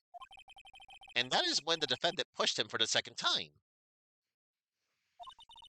I'm so sorry, Feeney, but I just have to tell the truth. Am I doing the right thing? Am I, Mr. Judge? Of course you are, my dear. As painful as it may seem, you are. Now then, Miss Faye, you may proceed with your cross-examination. What I witnessed. The truth is, Feeny pushed him twice. Miss Hawthorne, previously in your testimony, you said the following. Actually, I didn't see the moment he pushed Dougie. I know. I'm sorry. I wanted to protect Feeny. So that's why you basically lied to the court? I was a bad girl. I know. Mr. Judge, Yes. would you please forgive little old me? Of course he won't. What you did is called perjury. Oh, come now. It was just a little old white lie. We'll forget it this time, but please be more careful from now on, all right? Oh, thank you so much, Mr. Judge. Not at all. Ho ho ho.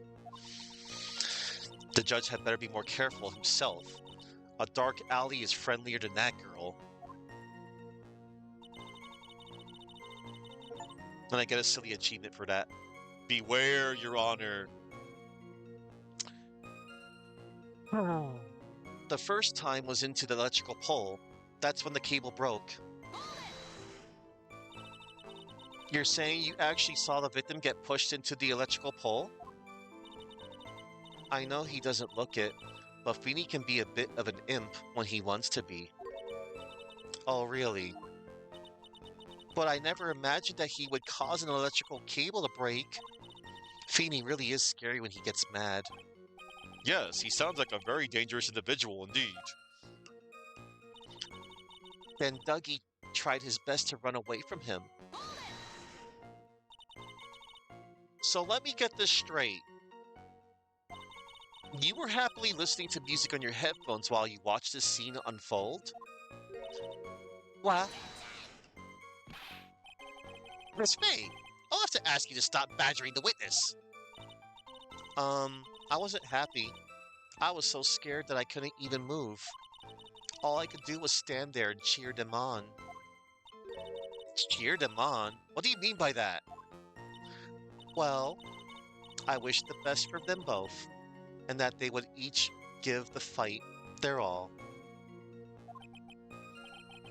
That's very sweet of you to be so supportive. And what happened after that? But Feeny caught up and crashed into him from behind. That doesn't sound quite right. There were handprints found on the chest of the victim's leather jacket. Mr. Payne, were there also prints found on the back of his leather jacket? Well, no, there weren't. Madam Faye, may I suggest that you listen a little more carefully? What do you say when the waiter brings you the wrong order? I don't know. Ellipsis. I said that he crashed into him from behind, right? My Feeny wouldn't leave any prints behind that case, would he? Objection, of course. Good one.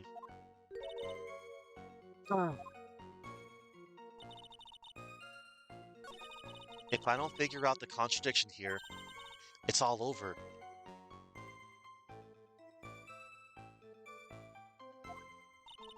She didn't have much time to come up with her lie, so this is my best chance. There must be a hole in her testimony somewhere. Think, Mia. Think, Mia, think. The cable snapping and Dougie being electrocuted? It all occurred in less than a minute. Did you actually witness the moment the victim was electrocuted? I'm sorry, I didn't actually see it. I turned my eyes away. That's understandable. Yes, indeed, it would have been a horrific sight for anyone to behold. Found figure out the contradiction. Yeah. Yes, Trials and Tribulations is probably the best game in the series, Sil. Probably. I'll say it's probably the best in the OG trilogy. This is a great, this is a good one. Alright. The cable snapping and Dougie being electrocuted. It all occurred in less than a minute. Oh, really, Miss Hawthorne? Really? I mean, how would you know? Because, the victim's watch stopped at the time of the death due to the electrocution. And also, the student's testimony said that the old power cable broke at around 2:55 p.m. So you can actually present these two pieces of evidence. These are your two weapons for this contradiction. So we're going to submit the testimony of the students. That's enough, witness. I'm afraid I don't understand. You will in a minute. Could you please take a look at this picture? Oh, that medicine. That's the one Feeney likes to take for his cold. It's not the medicine I want you to look at. It's the wristwatch. It stopped at the precise time the victim was electrocuted. In other words, 3:05 p.m. Yes. And your point is, Miss Fay? My point is this. What time was it when the lab suffered that power outage due to the cable snapping? Well, according to the student's testimony, the answer is clear. It was 2:55 p.m. Would you care to explain to the court, Miss Dahlia Hawthorne, what exactly happened during this 10-minute interval? The defense proposes that it was during this interval that the real murderer killed Mr. Doug Swallow.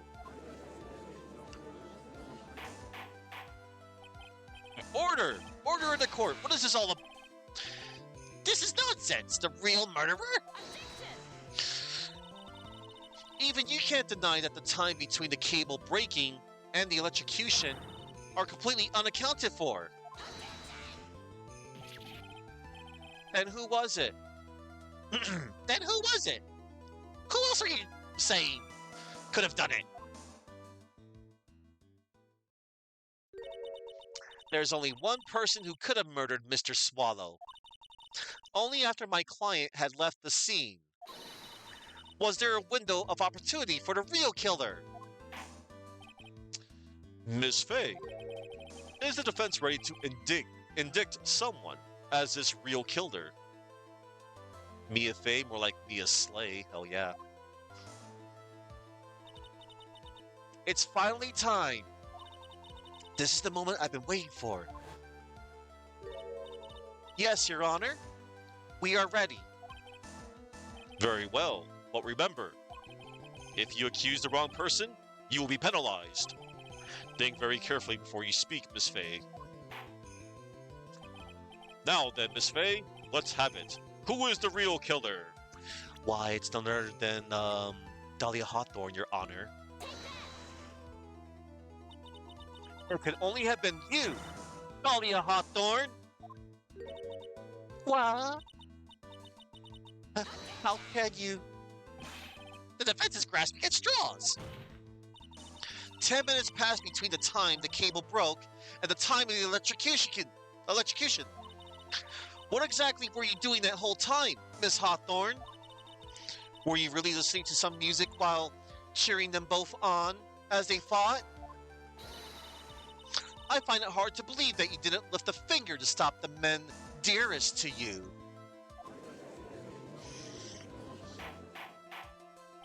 Order! Order! Miss Fay!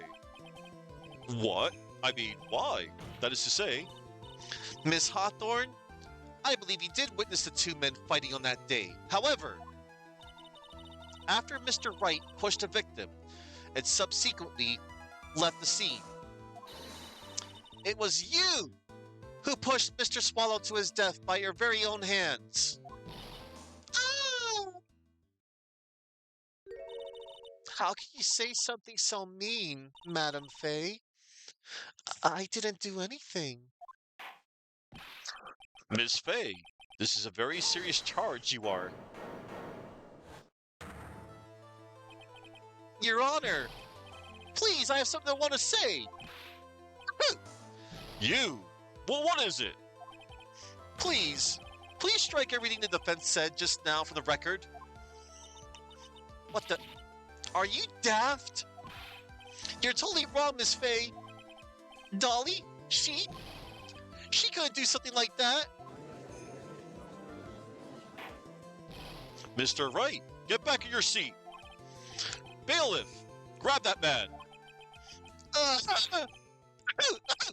leave my Dolly alone.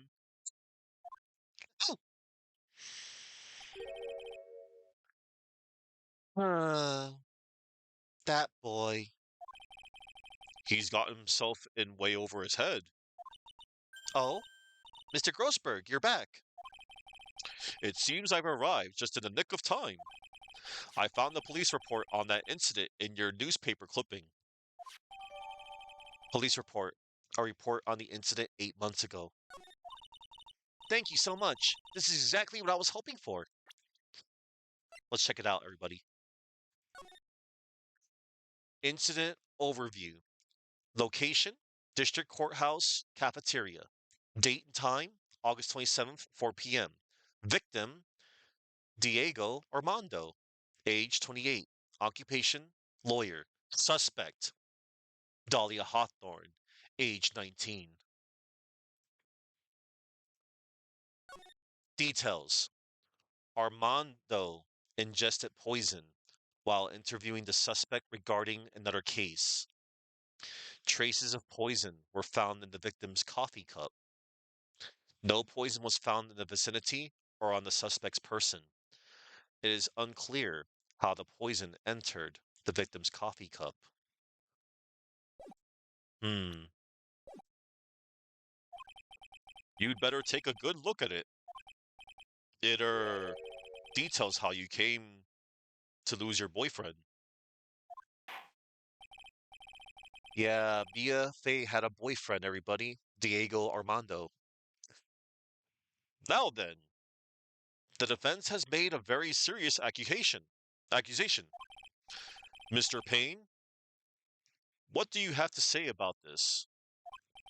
Well, really, Your Honor. That is, I. May I interrupt you for just a moment, Mr. Prosecutor? Don't you worry, my dear. I have the situation well in hand. That is, go right ahead. Madam Faye, are you seriously accusing me of killing my sweet Dougie? Yes, I am. Not only am I saying you murdered Doug Swallow, but you also tried to pin the whole thing on your current lover, Phoenix Wright. I told you that you should let me handle this.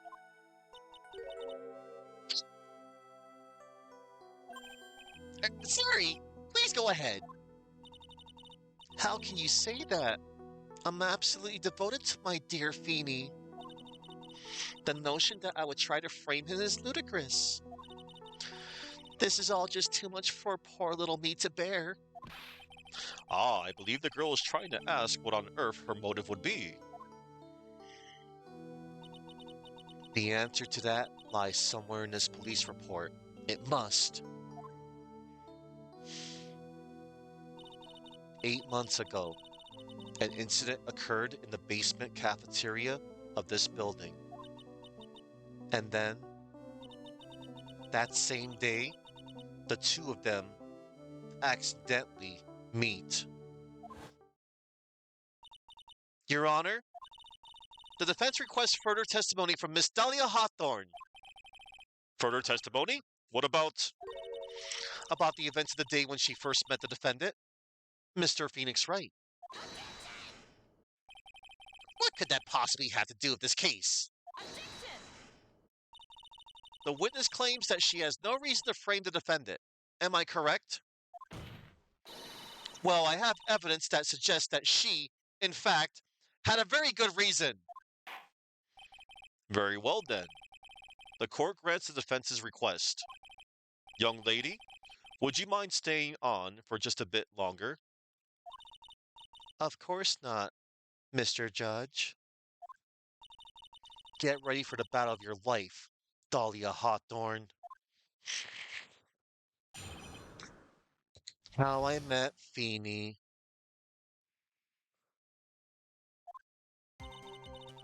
I first met my darling Feeny 8 months ago. It's like we were destined to meet in this very courthouse's basement reading room. The moment our eyes met, my heart skipped a beat. We've been going out ever since that fateful day. We're so lovey-wovey, we literally make people sick. It's just jealousy, I think. Yeah, like yesterday, Dahlia Hawthorne. You know, Valentine's Day. Bleh. Mr. Wright, do that again, and you will be held in contempt of court. And now we enter the final act of our little drama. Are we used to, as we used to say in the days of my youth, go get her. How I Met Feeny.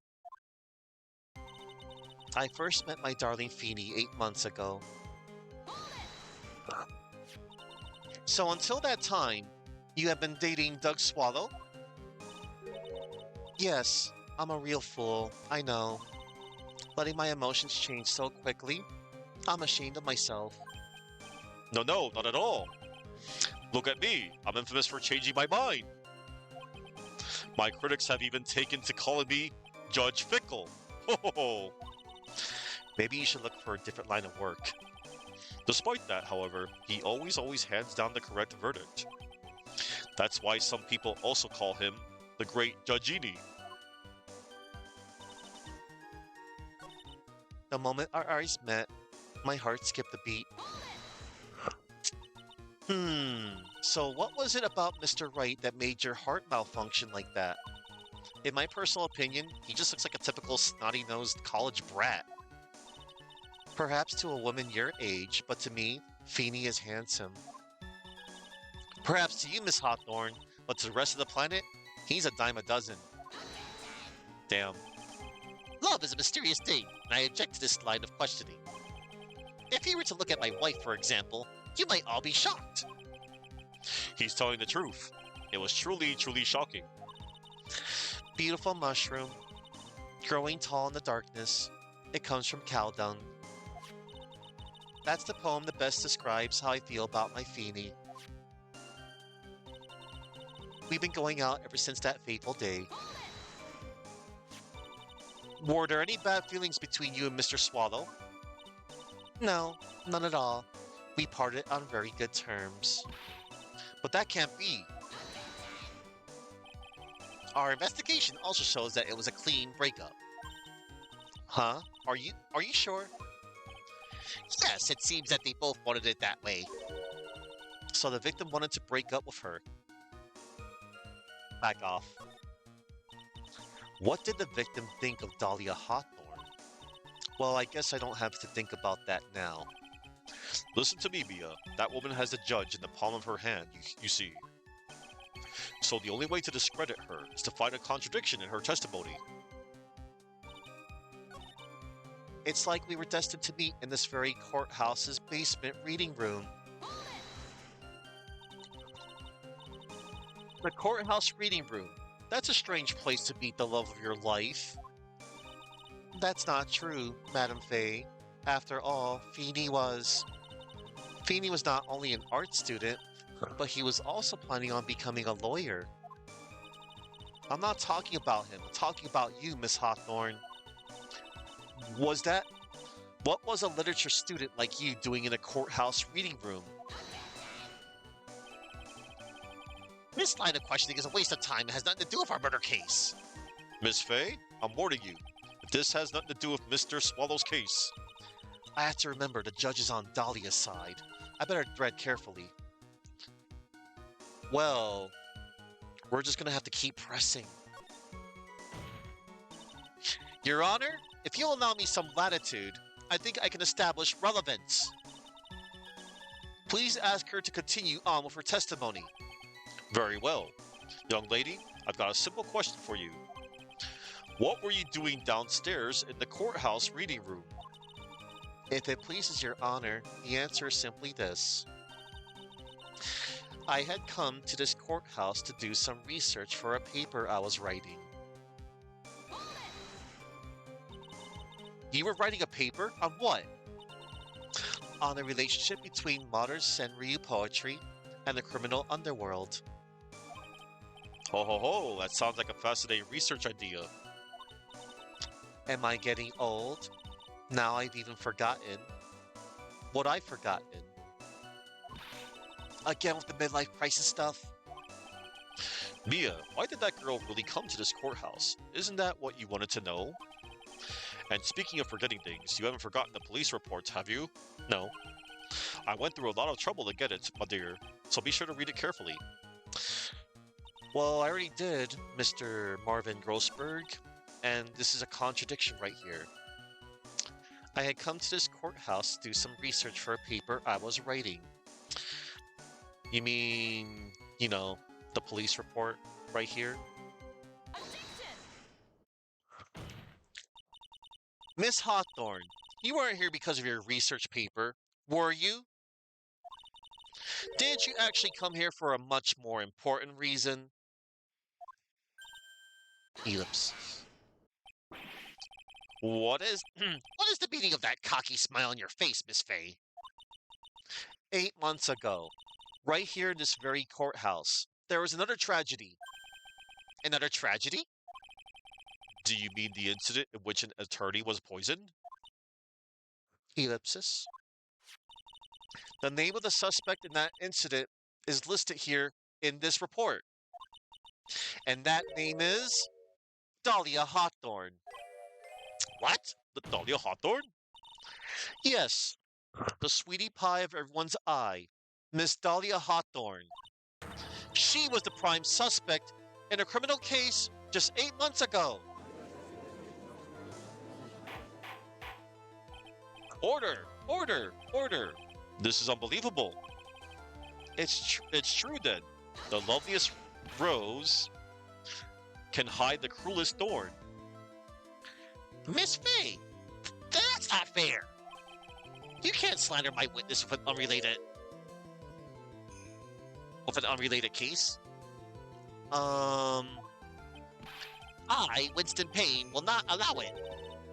Mr. Prosecutor, I believe I was speaking. Pardon me. Go right ahead. It's true that about 8 months ago, the police expressed some interest in me. Expressed some interest, huh? Mr. Judge, sir, I know I'm under oath, so I'll tell you the absolute truth. I did not commit the crime that occurred during that incident 8 months ago. I see. Okay, I've tied the two crimes together. Now you just gotta stay on the offensive. Well done, Mia. Oh, you've really lit a fire in my heart and my buttocks. I can hardly tell which is more inflamed, my spirit or my hemorrhoids. TMI. TMI, dude. The poisoning. The Poisoning. The poisoning. It has been all the poisoning. The poisoning. the poisoning. Okay. Here we go.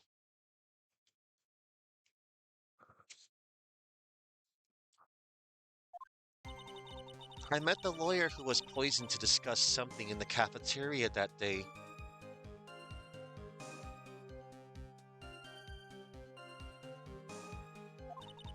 I left my seat for just a moment, and that's when it happened. From what I heard, it was a liquid poison that is lethal at just 2 teaspoons. Not only that, I heard it was a very special kind of poison. So you see, I'm innocent. I wouldn't even know where to get poison like that.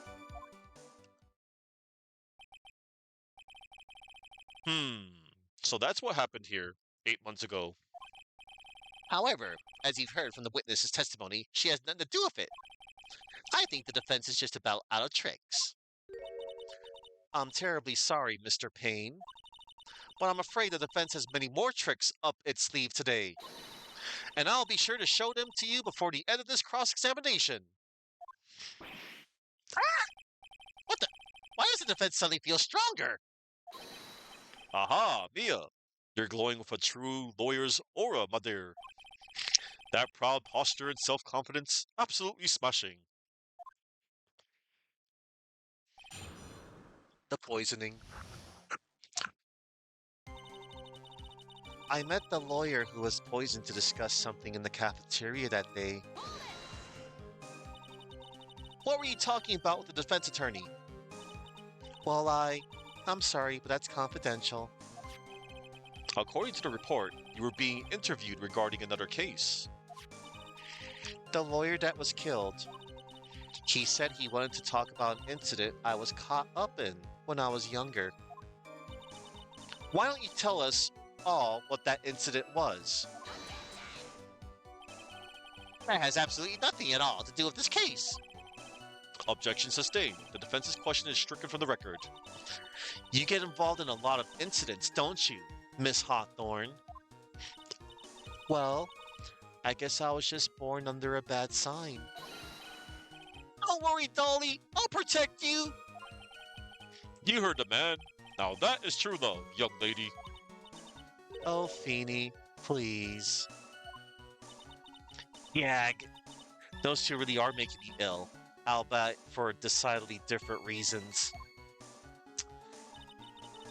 I left my seat for just a moment, and that's when it happened.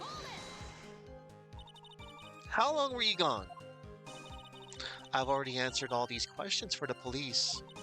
But if you must know, maybe 10 or 20 minutes? And where were you during that stretch of time? Using the toilet? What are you saying, Miss Faye? Toilet? My perfect little dolly doesn't poop?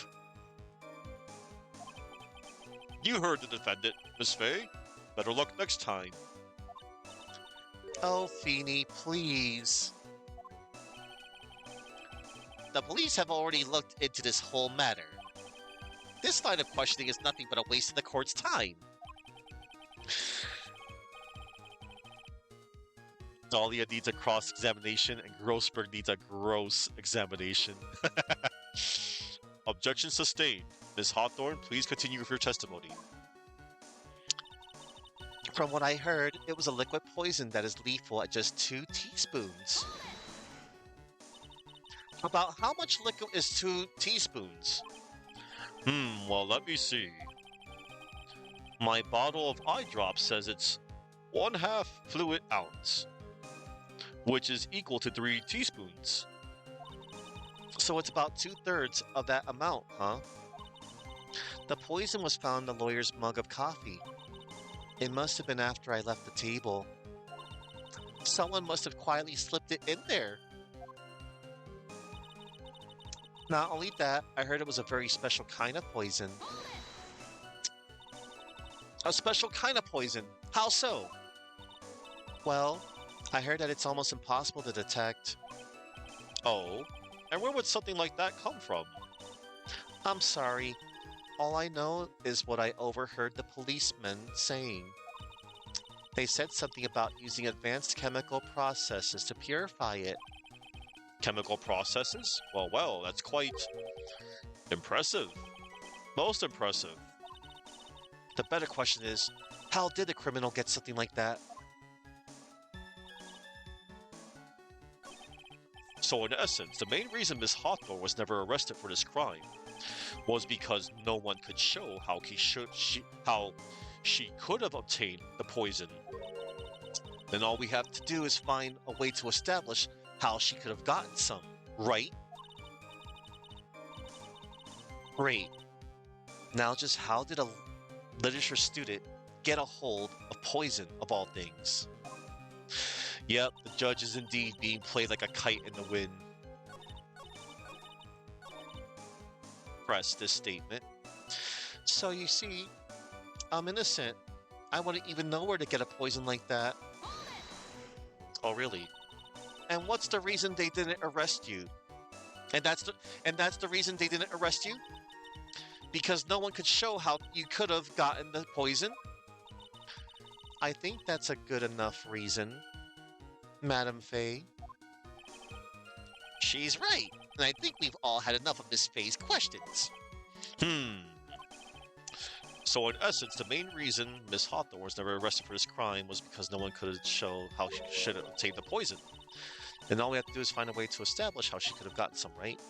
Yeah. Okay. So... So you see, I'm innocent. I wouldn't even know where to get a poison like that. Yeah, you're lying. Really? Then explain. This man right here. Doug Swallow. He was a fourth-year pharmacology student.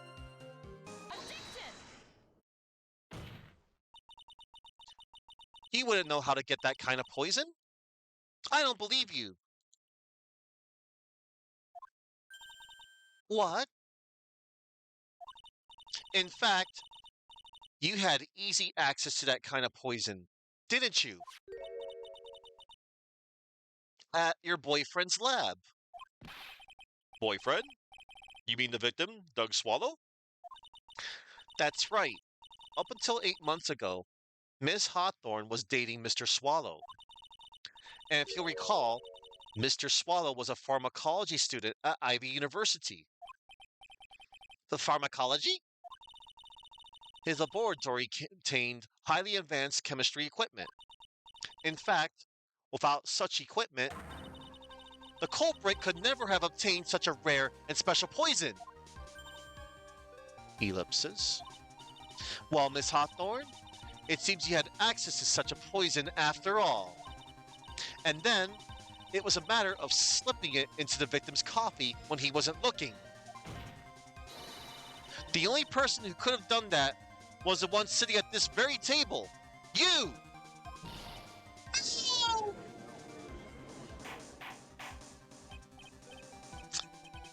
Order! Could it be? That's nothing but a baseless conjecture. May I say something, Madam Fay? What is it, Miss Hawthorne? The amount of poison in the coffee was 2 teaspoons, correct? In order to carry that much liquid, you would need some kind of container. Well, yes, that's true. Order! I can't believe it! She did it! Order! I know. I was searched immediately after the incident took place. Quite true. In fact, the entire courthouse was turned upside down.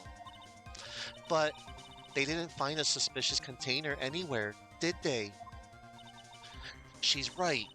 They even mentioned that in the report. Well, you could have easily got rid of something that small. Excuse me, madam, but this is a court of law. If you're saying I threw the poison container away, I think you need to show some kind of proof. Proof? She got me good with that. Provide some evidence or I'll have to disallow this line of questioning, Miss Fay. Unless we can come up with some evidence, we're going to lose this lead. The police conducted a full-body search of Dahlia and of the entire courthouse. And yet, the container holding the poison disappeared right after the crime occurred. If you're going to accuse the young lady of committing the murder, then where is the container the poison was carried in? What happened to it? Why, Your Honor, I actually have 2 pieces of evidence to support this. Obviously, Dahlia's present, which has a small bottle necklace, you know, and it was given to Wright on that day they met. And also on this statement, you can also, if you want, you could present it to, you can also present Phoenix Wright's profile as well. Dahlia's present. I mean, look, you could easily put some kind of liquid in there. Boom. Like that. You were forced to get rid of the container in a hurry, weren't you? And that's why you passed it on to someone that had nothing to do with the case. Someone that you knew wouldn't be searched. Who is this person? Mr. Phoenix Wright, of course. So the defendant was his witness's accomplice? Of course not. She gave the poison to him disguised as a present. What? But that's. Hmm, that's a charming little necklace. Is this a little bottle? It's really quite cute. So what about it? What does it mean, Miss Faye? The day that the witness met and fell for Mr. Phoenix Wright was 8 months ago. August 27th, the very same day as the poisoning incident.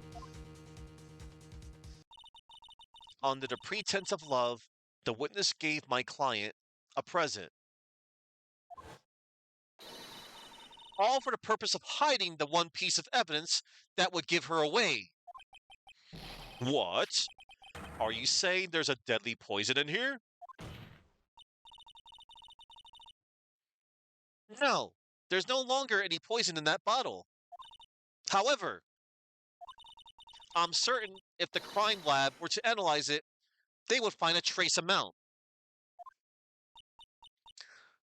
Ellipsis. No! Ah! Order. Order in the court. Oh no, Phoenix. On behalf of Dolly, I object. Mr. Wright, control yourself. I won't let you bully her like this. Mr. Wright, I thought I told you to stay in your seat. Mr. Wright, why? Why are you going through so much trouble to protect her? Why? Because I'm madly in love with her. Ellipsis. Madly in love. I haven't heard anyone say that in a long time. Mr. Wright, have you ever thought about this? Why exactly would a woman like Dahlia Hawthorne want to date you anyway? Well, I guess she must be madly in love with me too. Mr. Wright, please, open your eyes. Yeah. At this point in the trial, I think it should be obvious to everyone. The real reason that Dahlia Hawthorne is dating you is because of that necklace. Dahlia Hawthorne was not, and is not madly in love with you. The only thing she's after is the bottle necklace you love to wear around your neck. The truth hurts. My necklace? Back there in the waiting room, you said it yourself. Yeah, but she's so shy. Every time I see her, she always says the same thing to me. Please give it back now. What a strange girl, asking for a present back like that. For Dahlia Hawthorne, that necklace is irrefutable evidence of her crime. That's why she absolutely had to get it back. You're lying! But you never gave it back to her. And to make things worse for her, you insisted on showing it to everyone you met. That's why I don't believe you. No, that's a lie. Ah! Eek.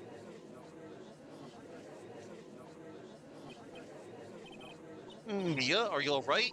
The defendant is getting away. Bailiff, hurry after him. Oh no. Mia, are you all right? Yes, I think so. That boy, he went completely insane. Where? Where's Mr. Wright? It looks like the bailiff caught him, so he should be back soon enough. Thank goodness. Oh no. What is it? The bottle necklace. Miss Hawthorne's present. It's gone. What? That's terrible. Mr. Wright must have grabbed it when he slammed into me. Foolish boy. That's the only thing that could have saved him. What in blazes are we supposed to do now? Oh boy. Mr. Wright, This sort of behavior is unprecedented in the history of this court. I'm sorry. I'm afraid that your apology is not enough. Mr. Wright, what did you do with the bottle necklace? Forgive me. I, I'm sorry. It's okay, just give back the necklace. I ate it. He ate the bottle. You what? You ate it? It was too big to swallow, so I had to chew it into little bits first. But yeah. Uh, what the? What? What is he doing now? Your Honor, you gotta stop the trial. Mr. Wright, are you feeling okay? Does your stomach hurt? That bottle you swallowed may have had some poison left in it.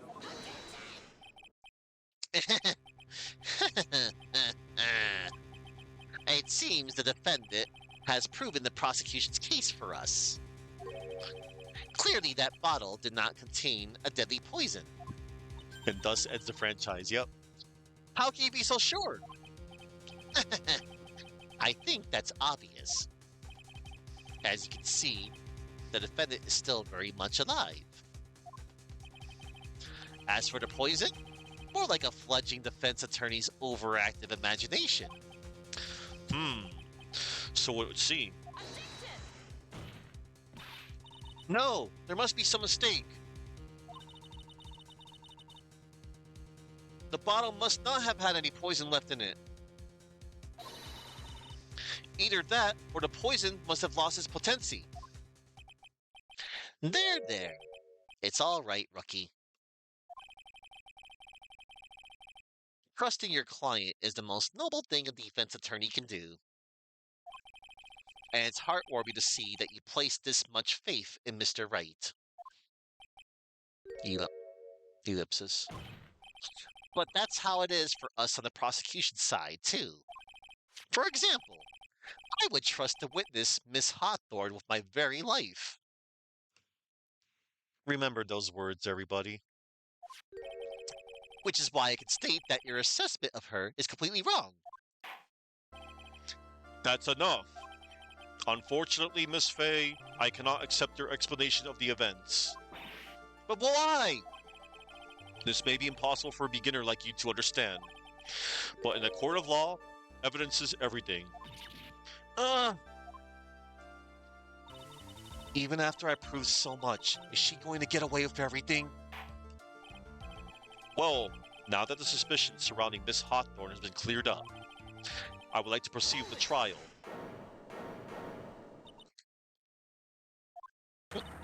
Mr. Wright! I'm sorry, Miss Fay. It's wholly slipped my mind. I'm really sorry. I know you believed in me, and I feel like I really let you down. Mr. Wright, what are you trying to say? There's something I forgot to tell you. What is it? That day, the day I met Doug Swallow.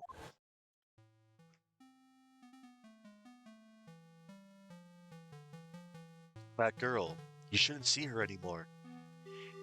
Hey, it's none of your business. I'm telling you for your sake. If you continue to see her, it's going to be bad news. You're lying. Just listen to me. There's something you need to know about that girl. Last night, someone stole some poison from our lab. Poison? The same thing happened 8 months ago. A drug sample was stolen. She came to the lab that time, too. It could only have been her. That girl is a thief. Stop it! Don't talk about her like that.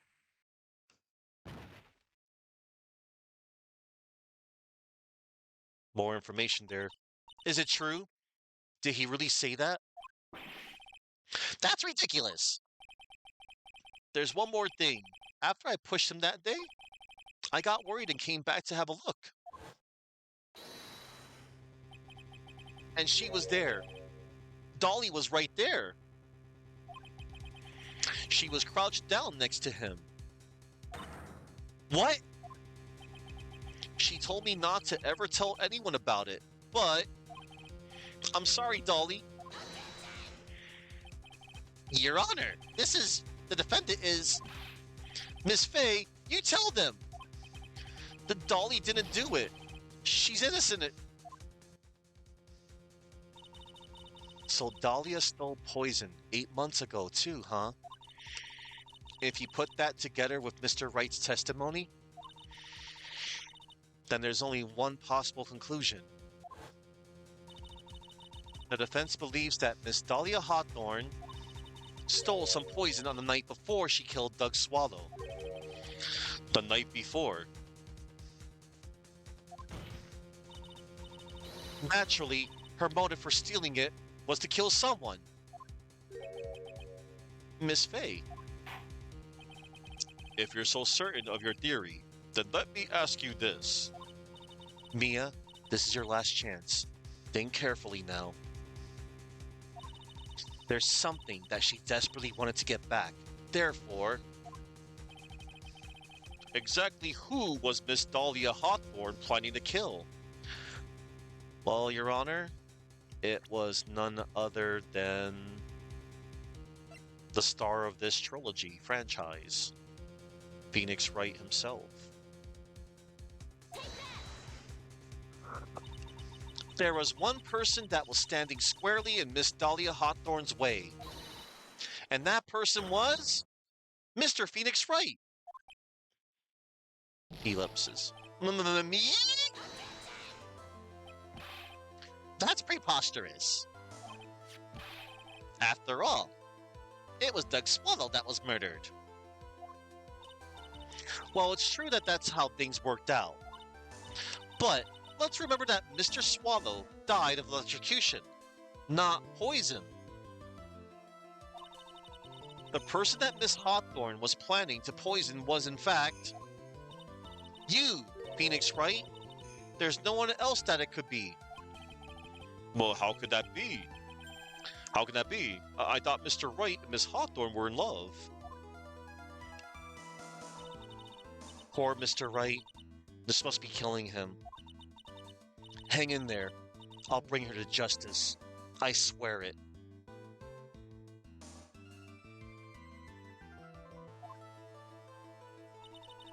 As I said before, the only thing Miss Hawthorne truly cared about was the one piece of evidence linking her to that incident 8 months ago.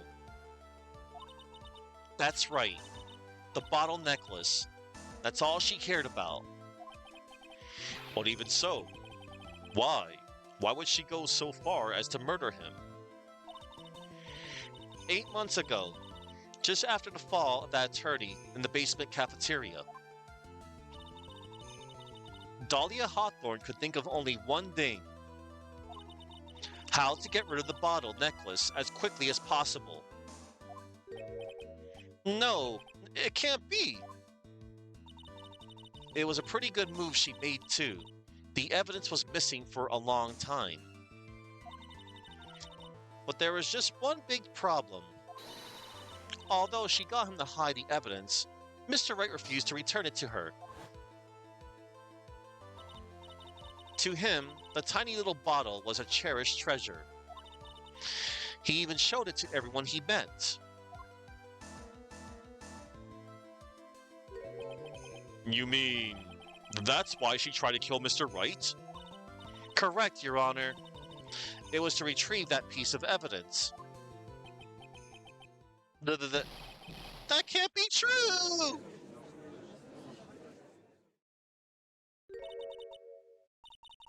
Beanie, what a joke you are. Oh, damn. Honestly, how can any woman ever count on you for anything? She's shown her true colors. I even told you time and time again to keep your trap shut about me and that necklace. You disgust me. Miss Hawthorne? It appears that we're nearing the end of this trial. Fine. I can tell you plan on making me into a criminal no matter what I say. You are a criminal, Miss Hawthorne. We'll see about that. But first, where's your evidence? It seems your sniveling little crybaby of a client has eaten the bottle as a snack. Well, hey, old man, are you senile or something? Why don't you say something instead of sitting there with that dumb look on your face? Miss Hawthorne, what's happened to you? Are you really that shocked? Or do you prefer me this way, Mr. Judge? Mm, With absolutely no proof, you treat a voluntary witness like she's a mass murderer. Well, I have nothing more to say. I'll be heading home now, if you don't mind. but we're not finished. Fine. Then ask this nasty old hag to finish up already.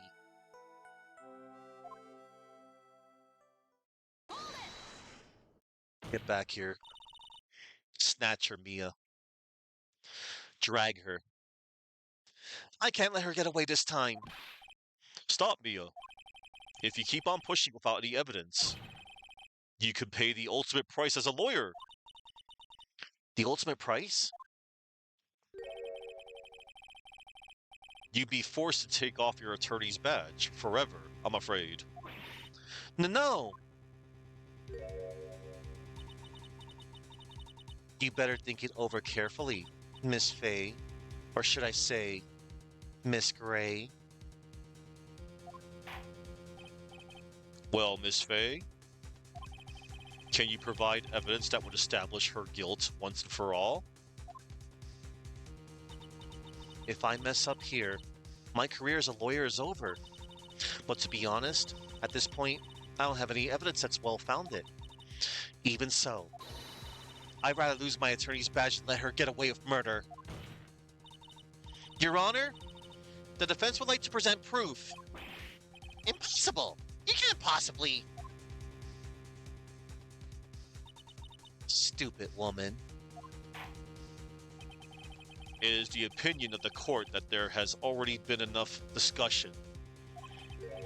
Therefore, I will allow only one piece of evidence to be presented. Just one?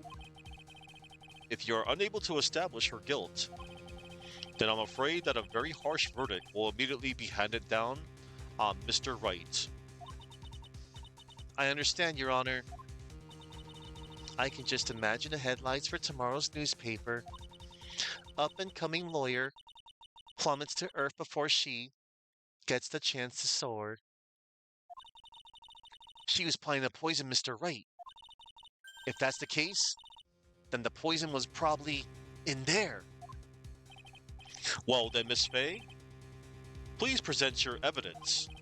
Show it to this court irrefutable proof that Miss Hawthorne was planning to poison Mr. Wright. I will do that, Your Honor, while I get rid of this bot. Alright, bot has been demolished. The bot was found guilty. The bot was sentenced to deletion. Anyway. Why, Your Honor, it's the bottle of Cold Killer X.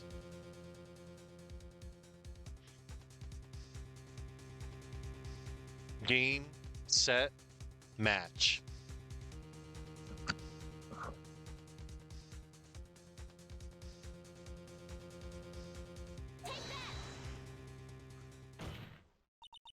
Here it is, Your Honor. The evidence that will prove her guilt once and for all. Cold Killer X? Phoenix Wright's beloved cold medicine. Does our rookie defense attorney have a bit of a cold? If I did, I still wouldn't take this cold medicine. After all, it's been poisoned. What? Remember what the defendant said in his testimony. But I lost my bottle of it around lunchtime on the day of the accident. I always eat with Dolly, just the two of us. She was the one who took his bottle of Cold Killer X. Then she poisoned it, knowing that Mr. Wright was going to take some. Now you're really grasping at straws. After all, it was the victim, Doug Swallow, that was holding the medicine. I would like the court to recall the crime that happened here 8 months ago. Where did Miss Hawthorne hide the evidence? Huh? What are you talking about? 8 months ago, the poison was hidden in her bottle necklace, which she then gave to someone else for safekeeping.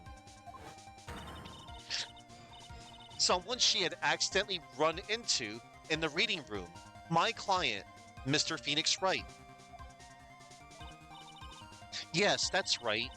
She did the same thing this time as well. After shoving the victim, Mr. Phoenix Wright left the scene of the crime. That is when the murderer, Dahlia Hawthorne, appeared. With her, she was carrying the poisoned bottle of Cold Killer X.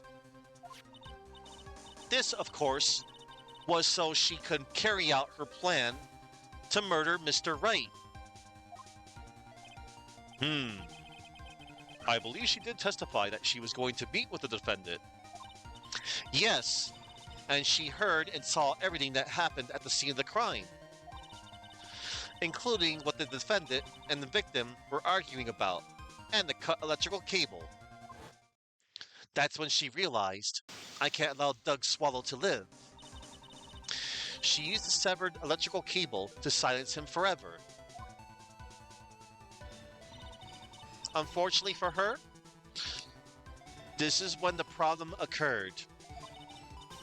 Mr. Wright, who she thought had left the scene, came back to check on the victim.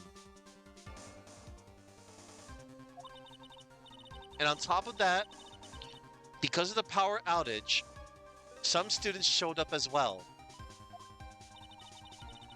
It's hardly any wonder that she was, as she put it, in a state of panic. Recall that she was carrying that bottle of poisoned cold medicine. She must have thought, what if they searched me like they did 8 months ago? 8 months ago?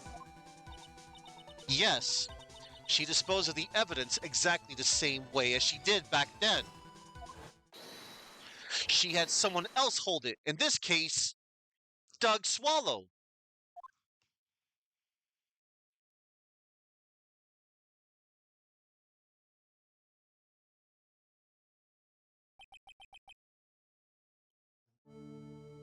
Ellipsis. Oh, come on now, everyone. Surely you aren't fooled, are you? This stupid woman, she's nothing but a filthy, stinking liar.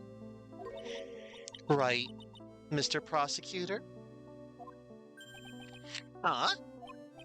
Yes, that's exactly right. It's just pure desperation. I wonder which one of us is the desperate one. So, Miss Hawthorne, this cold medicine, I wonder if you wouldn't mind taking some. Ellipsis. Well, Mr. Wright ate that necklace of yours, right? Now it's your turn to prove your innocence. What do you say? Ellipsis. If I'm just a filthy, stinking liar, then there's no need to worry. So come on, show us. I dare you to take some of this medicine right now. Mia Fey, Mia Fey. Do you think you've won? Well, do you? Mia Fey? He'll have no fury like a woman's scorn, as they say, I think. Damn. That right there is a demon. Close to being Satan, but that role of Satan has been fulfilled by Manfred von Karma. Scorned behind bars, damn right. Ellipses. That's just fine. For the time being, victory is yours. For the time being? Well, I have a very long memory. You know, you and I will meet again. I'm certain of it. Ellipsis. Well then, Mr. Judge, I'll see you later too. Okay? Huh? Why, yes.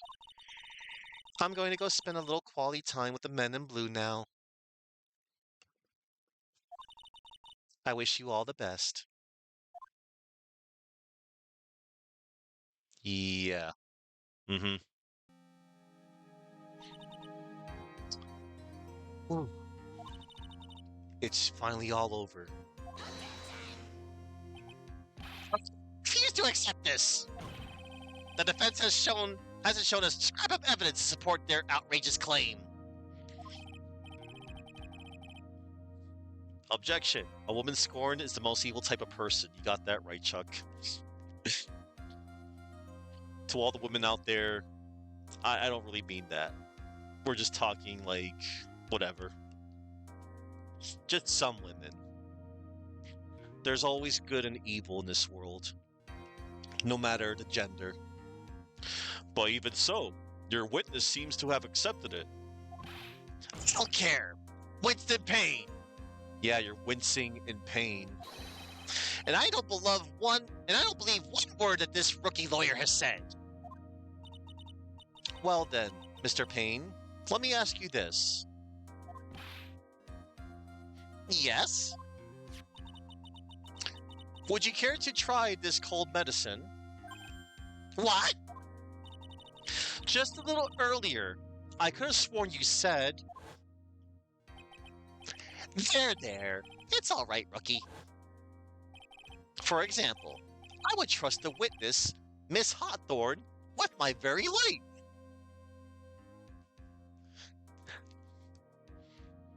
Dummy. So, if she's so trustworthy, then I'm sure there couldn't possibly be any poison in here, right? You see, yes. And here comes the backpedal. Come on now, rookie killer. Show this rookie how it's done.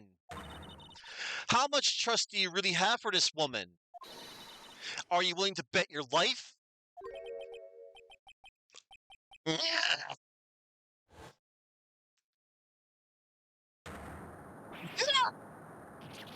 My hair! It's flying off! My beautiful hair! No! No! And that's how Winston Payne lost half of his hair.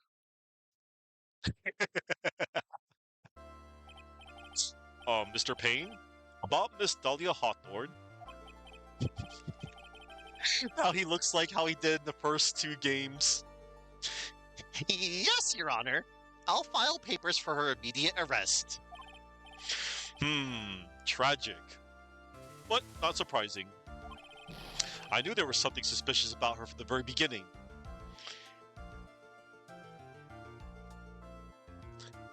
Excuse my language, everybody, but Your Honor, that's bullshit. Okay. Don't lie. Just admit you were wrong. Tell Mia. By the way, Miss Fey, Yes, Your Honor? was it just me, or did you and Miss Dahlia Hawthorne seem to know each other? Ellipsis. Your Honor, whether we did or not has no bearing on this case. They did met before, though. Hmm, very well. Mr. Payne. This can't be happening! It's a nightmare! It's like losing to my daughter! It appears Mr. Payne has lost his spirit along with his hair. Does the defendant have anything further to say? It can't be true! My dear Dolly! Very well then. I believe I am ready to pass judgment and bring this trial to an end. The court finds the defendant, Phoenix Wright, not guilty. Yeah. Phoenix Wright was not found guilty, everybody. This court is adjourned. Too bad about his girlfriend. She didn't give a damn about him. Guilty. Yeah. April 11th. 316. District Court, Defendant Lobby number 3. Mia Fey 316 says that she just convicted you. Yeah, we'll go with that. Mia, you were wonderful in there. Thank you for everything, Mr. Grossberg. During the verdict, I thought my hemorrhoids were going to explode like Mount Vesuvius. Mr. Grossberg? Do you maybe think you could stop talking about them? Thank you, Mia. That's rather rude. Anyway, this case really made me think.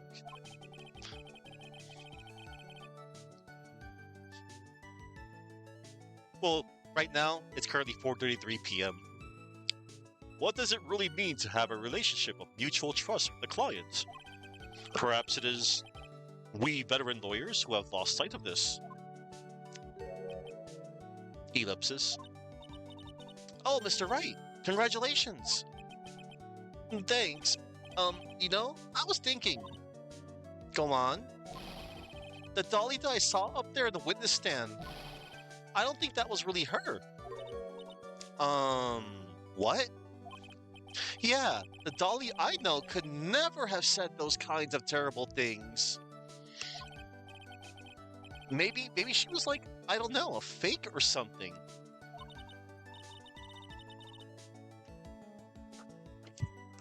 Boy, this poor kid still hasn't got a clue. You need to forget about her, Mr. Wright, for your own sake. Yeah, you're right. That's probably for the best. Yes, Chuckman. I have mentioned it before, but I'll say it again. This is the context and the reference of his DLC costume comes from in MVC3. And if you saw him sneezing, going achoo, if you wanted to know why his launcher was a sneeze, that's why. This case right here. That's the reference, Chuck. And now you know the context. Also, you need to relax a bit more. Try to grow up a little. But out of all my friends, everyone says I'm the most grown up. He's currently 21 at this time. Eeh, what kind of company does this guy keep? Cool guys like a certain Miles Edgeworth and Larry Butts. Ellipsis. Right now, I'm studying to become a lawyer myself. That's what you keep saying. But I thought you were in the art department. Well, yeah, I am. But there's a friend that I desperately want to help. Edgeworth. And if I hurry, then I should still be able to save him in time. I see. Say, Miss Fay, a lawyer is someone who can help people when they're in trouble, right? Mr. Wright, I'm still new at this myself. But I think that's exactly what a lawyer is. Okay, I'm going to do it. I'll study my butt off. I'll become a lawyer for sure. I hope we see each other again someday. Maybe even in court.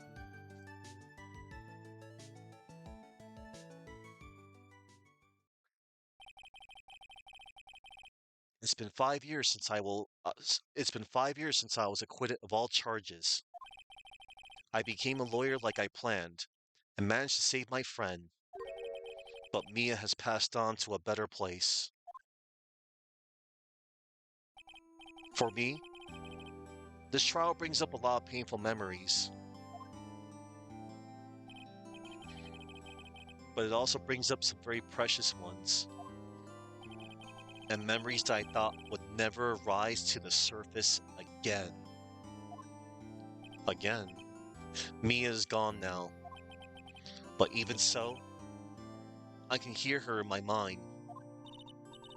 Phoenix, no matter what, always believe in your client. In a court of law, your greatest weapon is your belief. 5 long years.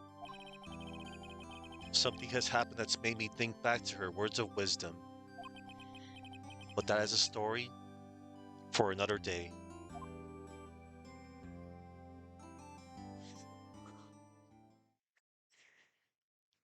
That was a powerful first case. And everybody, we're gonna be seeing this man in court. That's Prosecutor Godo. And he loves his coffee. We're gonna save our progress, and that's where we're gonna call it for the day. And I think it was for my best interest too. Because yeah, first case of the third game. Honestly, it is a little bit longer than the first 2 cases for the first 2 games combined. So yeah, join me tomorrow, everybody, as I play the Stolen Turnabout.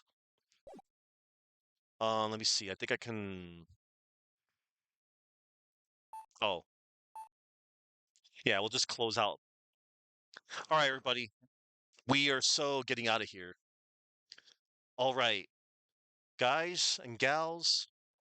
We are gonna go and raid Cthulhu the Third right now. He's doing some SNES Sunday. Now, before I head on out, I have a lot of people to thank today. I'd like to thank the following. I'd like to thank Running Wild Vigia, Saki, Rally, Tamario, Checkman, Catman. I'll see you later after C3 stream. Sir Boom and Baster Kappa. Oh, and Famous Adventurer. Objection. Feeney is guilty of being Phoenix Wright, the worst crime of them all. You're right, because the best character is Miles Edgeworth. Teehee, teehee, teehee. But yeah. Oh, and also thank you, Famous Adventurer. All right, everybody. I'll see you all tomorrow in court. And there's just one thing I want you all to do me a little favor. And you want to know what that little favor is? Um, Not only I would like to see you all again, but also everybody, I want you to hang on. I want you to bring lots and lots of coffee. Yes, lots and lots of coffee. I'm just straight up Cthulhu the Third. Thank you all for watching. And remember to go in peace. And bring coffee tomorrow. Because you're going to want to drink some fine coffee. Your favorite blend. Perhaps all 107 blends of whatever Godo cooks up. Or brews, yeah. Brewing up coffee.